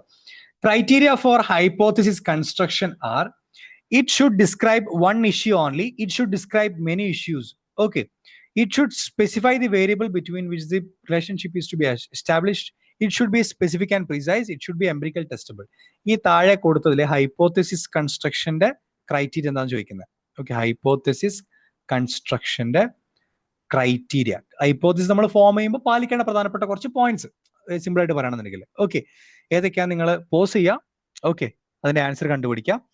കറക്റ്റ് ആൻസർ എന്താണ്? ഓപ്ഷൻ 3 ആണ്. A, C, D and E. Okay, A, C, D, E. Hypothesis എന്തായിരിക്കണം? ഒരു സമയത്ത് ഒരു പ്രശ്നം മാത്രമേ അത് എന്ത് ചെയ്യാൻ പറ്റുള്ളൂ, ഡിസ്ക്രൈബ് ചെയ്യാൻ വേണ്ടി പറ്റുള്ളൂ അല്ലെ. അതായത് ഇപ്പോ പനി എന്നുള്ളത് നേരത്തെ പറഞ്ഞല്ലോ. അപ്പോ chilled water led to fever. ഇവിടെ എന്താണ്, നമ്മൾ ഒറ്റ ഇഷ്യൂ മാത്രമേ പറയുന്നുള്ളൂ. ഒരു ഹൈപ്പോത്തസിൽ ഒരു പ്രശ്നം മാത്രമേ നമ്മൾ എക്സ്പ്ലെയിൻ ചെയ്യാൻ വേണ്ടി പറ്റുള്ളൂ. പിന്നെ വേണമെന്നുണ്ടെങ്കിൽ നെക്സ്റ്റ് വേറെ ഹൈപ്പോത്തസിസ് ഉണ്ടാക്കിയാൽ മതി. ഡീഹൈഡ്രേഷൻ ഫീവറിനെ ബാധിക്കുന്നത് വേറെ ഹൈപ്പോത്തസിസ് ആണ്. അപ്പോൾ one hypothesis should contain one issue. Okay, പിന്നെന്താണ്? It should specify the variables between which the relationship be established അല്ലെ. കൃത്യമായിട്ട് വേരിയബിൾസ് നമ്മൾ സ്പെസിഫൈ ചെയ്യണം. ഇൻഡിപെൻഡന്റ് വേരിയബിൾ എന്താണ്? ചിൽഡ് വാട്ടർ ആണ്. ഡിപെൻഡന്റ് വേരിയബിൾ എന്താണ്? ഫീവർ ആണ്, പനിയാണ്. ഡിഹൈഡ്രേഷൻ എന്താണ്? ഇൻഡിപെൻഡന്റ് വേരിയബിൾ ആണ്. ഫീവർ എന്താണ്? ഡിപെൻഡന്റ് വേരിയബിൾ ആണ്. Okay, it should be specific and precise അല്ലെ. ഞാൻ പറയാണ്, ഇപ്പോ വാട്ടർ കുടിച്ചപ്പോൾ ഫീവർ സംഭവിച്ചു, സ്പെസിഫിക് ആണോ? അല്ല. ചിൽഡ് വാട്ടർ കുടിച്ചപ്പോൾ ഫീവർ സംഭവിച്ചു, എന്താണ്? സ്പെസിഫിക് ആണ്. അണ്ടർസ്റ്റുഡ്? ഓക്കെ, അപ്പോൾ നമ്മുടെ ഹൈപ്പോത്തസിസ് എന്തായിരിക്കണം? ഭയങ്കര സ്പെസിഫിക് ആയിരിക്കണം, പ്രിസൈസ് ആയിരിക്കണം. അതിനൊരു ഒരുപാട് അർത്ഥങ്ങൾ ഉണ്ടാകാനുള്ള ഒരു പോസിബിലിറ്റി ഉണ്ടാകാൻ പാടില്ല. That's it. ഓക്കെ, പിന്നെന്താണ്? It should B empirically testable അല്ലെ. ഇപ്പോൾ ചിൽഡ് വാട്ടർ യൂസ് ചെയ്യണോ ഫീവർ വന്നത്, ഡീഹൈഡ്രേഷൻ കാരണോ ഫീവർ വന്നത്, നമുക്ക് എന്ത് ചെയ്യാൻ പറ്റും? ഒരുപാട് ടെസ്റ്റ് യൂസ് ചെയ്തുകൊണ്ട് നമുക്ക് കണ്ടുപിടിക്കാൻ വേണ്ടി പറ്റും. അപ്പൊ നമ്മുടെ ഹൈപ്പോത്തസിസ് എന്താണ്? ടെസ്റ്റ് ചെയ്യാൻ പറ്റുന്നതായിരിക്കണം. Hypothesis should be always testable. Testable അല്ലാത്ത ഹൈപ്പോത്തസിസ് എന്തല്ല? വാലിഡ് അല്ല. സിമ്പിൾ. ഓക്കെ, അപ്പോൾ A C D E. Okay okay, next എന്താണ് നമുക്ക് നോക്കാം. നെക്സ്റ്റ് ക്വസ്റ്റ്യൻ ആണ്. Okay, one second. Yeah, researcher continues data collection and analysis till satisfactory findings are derived. Okay, ഇവിടെ context of research ഉണ്ട്, അതിന്റെ method കൊടുത്തിട്ടുണ്ട്. Okay, so ഈ context of റിസർച്ചും ഈ മെത്തേഡ് നിങ്ങൾ മാച്ച് ദ ഫോളോയിങ് ആട്ടോ. Study of changes in the emotional maturity of students with the passage of time, study of the effect of one variable on another variable in a controlled situation, study of social problems faced by working women. ഇതുമായിട്ട് നിങ്ങൾ just connect ചെയ്യുക. Okay, match the following ആണ് ഇവിടെ options കൊടുത്തിട്ടുണ്ട്. അറിയുന്നവർ എന്ത് ചെയ്യുക? Pose ചെയ്യുക, ആൻസർ കണ്ടുപിടിക്കുക. അല്ലാത്തവർ എന്ത് ചെയ്യുക? നേരെ നമുക്ക് ആൻസറിലോട്ട് വരാം കേട്ടോ. ഓക്കെ, ഇതാണ് ഇതിന്റെ കറക്റ്റ് ആൻസർ. ഓപ്ഷൻ എ ആണ് ഇതിന്റെ കറക്റ്റ് ആൻസർ കേട്ടോ. ഓക്കെ, ഇവിടെ എന്താണ്? Researcher continuous data collection and analysis till satisfactory findings are derived അല്ലെ. അതായത് നമ്മൾ ഉദ്ദേശിക്കുന്ന ഒരു ഫൈൻഡിങ് ഉണ്ടാവും. ആ ഫൈൻഡിങ്സിലോട്ട് എത്താനും വേണ്ടി റിസർച്ചർ എന്ത് ചെയ്യും? കണ്ടിന്യൂ ആയിട്ട് എന്ത് ചെയ്യും? ഡാറ്റ കളക്ട് ചെയ്യും. കണ്ടിന്യൂസ്, നിരന്തരം എന്ത് ചെയ്യാണ്? ഡാറ്റ കളക്ട് ചെയ്തുകൊണ്ടിരിക്കുകയാണ്. ഇതിനെ വിളിക്കുന്ന പേരെന്താ? ഗ്രൗണ്ടഡ് തിയറി എന്നുള്ളതാണ്. Okay, grounded theory involves continuous data collection and analysis until concepts and theory emerge from the data. ഇപ്പൊ ഗ്രൗണ്ടഡ് തിയറി അപ്രോച്ച് എന്ന് പറയുമ്പോൾ എന്താണ്? നമ്മള് ഒരു ഡാറ്റയുടെ മുകളിൽ നമ്മൾ എന്ത് ചെയ്യാണ്? നമ്മളെ മനസ്സിൽ ഒരു ഫൈൻഡിങ് നമ്മൾ ആദ്യം സെറ്റ് ചെയ്ത് വെക്കും. ആ ഫൈൻഡിങ് കിട്ടുന്നവരെ നമ്മൾ എന്ത് ചെയ്യും? ആ ഒരു സ്പെസിഫിക് ആയിട്ടുള്ള പോപ്പുലേഷന്റെ മുകളിൽ നമ്മൾ എന്ത് ചെയ്യും? നിരന്തരമായി ഡാറ്റ കളക്ട് ചെയ്തുകൊണ്ട് വീണ്ടും നമ്മൾ മൾട്ടിപ്പിൾ ആയിട്ടുള്ള ഒരുപാട് അനാലിസിസ് ചെയ്തുകൊണ്ട് നിൽക്കും. Until the theory emerge from the data. ഡാറ്റയിൽ നിന്ന് ഒരു തിയറി എമേർജ് ചെയ്യുന്നത് വരെ നമ്മൾ എന്ത് ചെയ്യും? ഈ ഒരു സെയിം പ്രോസസ് നമ്മൾ എന്ത് ചെയ്യും? ഫോളോ ചെയ്തുകൊണ്ടേയിരിക്കും. ഇതാണ് ഗ്രൗണ്ടഡ് തിയറി എന്ന് പറയുന്നത്. ഓക്കെ, നെക്സ്റ്റ് എന്താണ്? Study of changes in emotional maturity of students with the passage of time. Okay, കുട്ടികളിൽ ഉണ്ടാകുന്ന ഇമോഷണൽ മെച്യൂരിറ്റി എന്ത് ചെയ്യാണ്? കാലക്രമേണ അവരുടെ പ്രായത്തിന്റെ ഓരോ സ്റ്റേജ് എത്തുന്ന സമയത്ത് അതിൽ മാറ്റങ്ങൾ സംഭവിക്കുകയാണ്. ഓക്കെ, ഇതിൽ വിളിക്കുന്ന പേരെന്താ? ഡെവലപ്മെന്റൽ എന്നുള്ളതാണ് അല്ലെ. Developmental research examines changes and development over time. Developmental research എന്ന് പറയുമ്പോൾ എന്താണ്? ഓരോ സമയത്തിന്റെ മാറ്റങ്ങൾക്കനുസരിച്ചിട്ട് എന്തൊക്കെ ചേഞ്ചസ് ആണ് ഒരു മനുഷ്യനിൽ സംഭവിക്കുന്നത് എന്നുള്ള ഒരു ടോപ്പിക്കിനെ പറ്റി നമ്മൾ റിസർച്ച് ചെയ്യുമ്പോൾ അതിനെ വിളിക്കുന്ന പേരെന്താണ്? ഡെവലപ്മെന്റൽ റിസർച്ച് എന്നുള്ളതാണ്. ഓക്കെ, നെക്സ്റ്റ് എന്താണ്? Study of the effect of one variable on another variable in a controlled situation അല്ലെ. ഒരു കൺട്രോൾഡ് സിറ്റുവേഷൻ എന്ന് പറയുമ്പോൾ എന്താണ്, എക്സ്റ്റേണൽ ആയിട്ടുള്ള ഒന്നും ബാധിക്കാതെ, പുറമേന്ന് ഒരു പ്രശ്നവും അതിനെ ബാധിക്കാതെ ഒരു കൺട്രോൾഡ് ആയിട്ടുള്ള ഒരു സെറ്റപ്പിൽ നിന്നുകൊണ്ട് നമ്മൾ എന്ത് ചെയ്യാണ്, ഒരു സ്റ്റഡി കണ്ടക്ട് ചെയ്യാണ്. ഓക്കെ, എക്സ് വൈകിനെ ബാധിക്കുന്നത് ഈ ഒരു റിസർച്ച് നമ്മൾ കണ്ടക്ട് ചെയ്യുമ്പോൾ ഇതിനെ വിളിക്കുന്ന പേരെന്താ, എക്സ്പെരിമെന്റൽ എന്നുള്ളതാണ് അല്ലെ. Experimental research studies cause and effect relationship by manipulating variables under controlled condition. ഒരു കൺട്രോൾഡ് ആയിട്ടുള്ള ഒരു കണ്ടീഷന്റെ ഉള്ളിൽ നിന്നുകൊണ്ട് നമ്മൾ എന്ത് ചെയ്യാണ്, വേരിയബിൾസിനെ മാനിപ്പുലേറ്റ് ചെയ്തുകൊണ്ട് നമ്മൾ അതിന്റെ ഒരു കോസ് ആൻഡ് എഫക്ട് പഠിക്കുമ്പോൾ അതിനെ വിളിക്കുന്ന പേരെന്താ, എക്സ്പെരിമെന്റൽ റിസർച്ച് എന്നുള്ളതാണ് അല്ലെ. Study of social problems faced by working women. Okay, working women ജോലി ചെയ്യുന്ന സ്ത്രീകളുടെ പ്രധാനപ്പെട്ട അവർ ഫേസ് ചെയ്യുന്ന പ്രധാനപ്പെട്ട കുറച്ച് പ്രശ്നങ്ങൾ ഓക്കെ എന്തൊക്കെയാണ്, അല്ലെങ്കിൽ അത് പഠിക്കാൻ വേണ്ടി നമ്മൾ യൂസ് ചെയ്യുന്ന മെത്തേഡ് എന്താണ്, സർവേ മെത്തേഡ് ആണ് അല്ലെ. അപ്പൊ എന്താ സർവേ മെത്തേഡ്?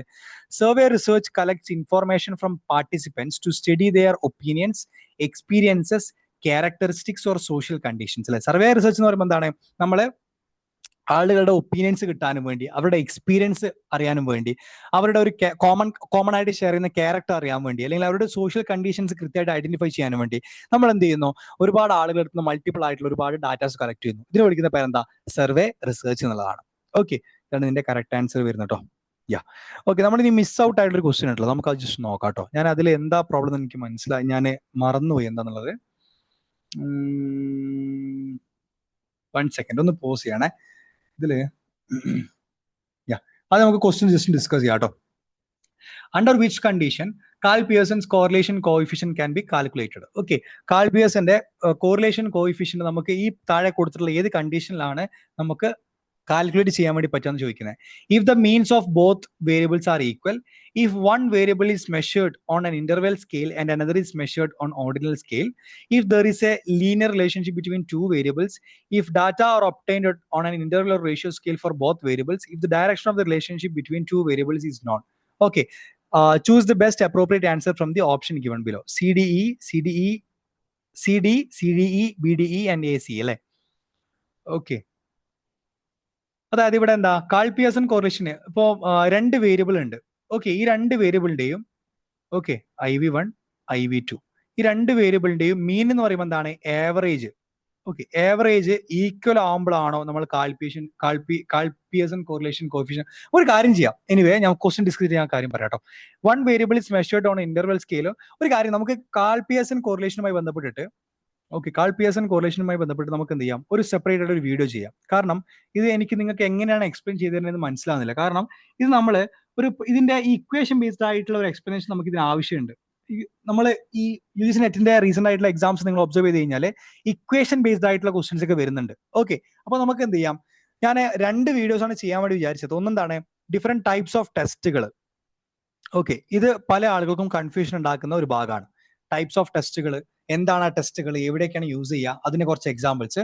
അതുപോലെ തന്നെ ഈ ടെസ്റ്റുകൾ വരുന്നത് ഈ Karl Pearson correlation coefficient. Okay, Karl Pearson correlation coefficient ഉണ്ട്. പിന്നെ അതുപോലെ തന്നെ മാറ്റ് വിറ്റ്നി യു ടെസ്റ്റ് ഉണ്ട്. ഓക്കെ, അങ്ങനെ ഒരുപാട് ടൈപ്സ് ഓഫ് ടെസ്റ്റുകൾ ഉണ്ട്. ഈ എല്ലാ ടെസ്റ്റുകളെയും നമുക്ക് PYQ ബേസ്ഡ് ആയിട്ട് എങ്ങനെയാണ് ഈ ഭാഗത്ത് ചോദ്യങ്ങൾ വരുന്നത് എന്നുള്ള ബേസ്ഡ് ആയിട്ടുള്ള ചോദ്യം കൂടി ഒരു ടോപ്പിക് ഒരു വീഡിയോ നമുക്ക് എന്താണ് സെപ്പറേറ്റ് ആയിട്ട് ചെയ്യേണ്ടതുണ്ട്. ഓക്കെ, അപ്പൊ ഇതിന്റെ ഈ ഒരു ക്വസ്റ്റ്യന്റെ ആൻസർ അറിയുന്നവർ എന്ത് ചെയ്യുക, നമ്മുടെ കമന്റ് ബോക്സിൽ ജസ്റ്റ് ഒന്ന് രേഖപ്പെടുത്തുക കേട്ടോ. ഓക്കെ, എന്താണ് ഇതിന്റെ കറക്റ്റ് ആൻസർ എന്നുള്ളത്. എന്നിട്ട് നമുക്ക് എന്ത് ചെയ്യാം, ഡെഫിനറ്റ്ലി നമുക്ക് ഇതിനെപ്പറ്റി ഡിസ്കസ് ചെയ്യാം ഡീറ്റെയിൽ ആയിട്ട്. ഓക്കെ, യാ അപ്പൊ ഇതാണ് നമുക്ക് ഇന്നത്തെ വീഡിയോയിൽ പ്രധാനമായിട്ട് ഡിസ്കസ് ചെയ്യാനുള്ള ഇമ്പോർട്ടന്റ് ആയിട്ടുള്ള ചോദ്യങ്ങൾ. അപ്പോ ഞാൻ നേരത്തെ പറഞ്ഞതുപോലെ തന്നെ ഇതിന്റെ ഈ ഒരു PPT ഓക്കെ നമ്മൾ ഇത് ഡിസ്കസ് ചെയ്തിട്ടുള്ള എൻറ്റയർ PPT കിട്ടാനും വേണ്ടി നിങ്ങൾ 3 കാര്യങ്ങൾ ജസ്റ്റ് ഒന്ന് ഫോളോ ചെയ്താൽ മതി. ഒന്ന്, നമ്മുടെ ചാനൽ ജസ്റ്റ് ഒന്ന് സബ്സ്ക്രൈബ് ചെയ്യുക. ഓക്കെ, അതിന്റെ കൂടെ എന്ത് ചെയ്യുക, നമ്മുടെ വീഡിയോ ലൈക്ക് ചെയ്യുക, നിങ്ങളുടെ ജെന്യൂൻ ആയിട്ടുള്ള നിങ്ങളുടെ കമന്റ്. ഓക്കെ, പോസിറ്റീവായിട്ട് തന്നെ പറഞ്ഞ് ഞാൻ പറയുന്നില്ല, നിങ്ങൾക്ക് എന്താണോ പറയാൻ ഉദ്ദേശിക്കുന്നത് അതെന്ത് ചെയ്യുക, തെറിയൊഴികെ നിങ്ങൾ ഇത് കമന്റ് ചെയ്യുക. ഇതിന്റെ ഒരു സ്ക്രീൻഷോട്ട് ഞാൻ ഡിസ്ക്രിപ്ഷൻ ബോക്സിൽ കൊടുത്തിട്ടുള്ള എന്റെ വാട്സ്ആപ്പ് ലിങ്ക് ഉണ്ട്. ഡയറക്റ്റ് ആ ലിങ്ക് ക്ലിക്ക് ചെയ്ത് ഞാൻ ഡയറക്റ്റ് എന്റെ വാട്സ്ആപ്പിലോട്ട് വരും. ഓക്കെ, അതിൽ നിങ്ങൾ ക്ലിക്ക് ചെയ്തിട്ട് ആ ഒരു സ്ക്രീൻഷോട്ട് അയച്ചു തന്നാൽ ഞാൻ എന്ത് ചെയ്യും, ഈ PPT ഷെയർ ചെയ്ത് തരും. ഓക്കെ, അതുപോലെ തന്നെ നമ്മുടെ ചാനലിൽ ഓൾറെഡി നമ്മൾ ഒരുപാട് വീഡിയോസ് ഇതിന്റെ UGC നെറ്റുമായി ബന്ധപ്പെട്ട് നമ്മൾ ചെയ്തിട്ടുണ്ട്. ഓക്കെ, സോ ഈ എല്ലാ വീഡിയോസിന്റെയും ലിങ്കുകൾ, പ്ലേലിസ്റ്റിന്റെ ലിങ്ക് ഞാൻ ഡിസ്ക്രിപ്ഷൻ ബോക്സിൽ ആഡ് ചെയ്യും കേട്ടോ. അതിൽ ഓൾമോസ്റ്റ് എല്ലാ ടോപ്പിക്സും കവർ ചെയ്യുന്നുണ്ട്. അപ്പോൾ എല്ലാത്തിന്റെയും ലിങ്ക് ഞാൻ ഡിസ്ക്രിപ്ഷൻ ബോക്സിൽ ആഡ് ചെയ്യും. അതുപോലെ തന്നെ PYQ MCQ സെഷൻസ് ഒക്കെ നമ്മുടെ പ്ലേലിസ്റ്റ് അവൈലബിൾ ആണ്. മുന്നേ നമ്മൾ ഒരുപാട് PYQs ഒക്കെ നമ്മൾ ഡിസ്കസ് ചെയ്തിട്ടുണ്ട് കേട്ടോ. PYQs MCQs ഒക്കെ അതിന് ലിങ്ക് ഞാൻ എന്ത് ചെയ്യുന്നതായിരിക്കും, ഡിസ്ക്രിപ്ഷൻ ബോക്സിൽ ആഡ് ചെയ്യുന്നതായിരിക്കും. ഓക്കെ, സോ നമ്മൾ നെക്സ്റ്റ് വീഡിയോയിൽ അടുത്ത ഏതെങ്കിലും ഒരു യൂണിറ്റ് കമ്മ്യൂണിക്കേഷനോ ലോജിക്കൽ റീസണിങ്ങോ അങ്ങനെ എന്തെങ്കിലുമൊക്കെ PYQs നമ്മൾ ഡിസ്കസ് ചെയ്യും. സോ അത് നിങ്ങൾക്ക് ആക്സസ് ചെയ്യാൻ വേണ്ടി നമ്മുടെ ചാനൽ ഒന്ന് സബ്സ്ക്രൈബ് ചെയ്യുക, നിങ്ങളുടെ ഫ്രണ്ട്സ് ഗ്രൂപ്പിലൂടെ നമ്മുടെ ചാനൽ ഒന്ന് ഷെയർ ചെയ്യുക. Okay, so that's all about today's session. So we'll see you in the next video. Till then, bye and thanks everyone.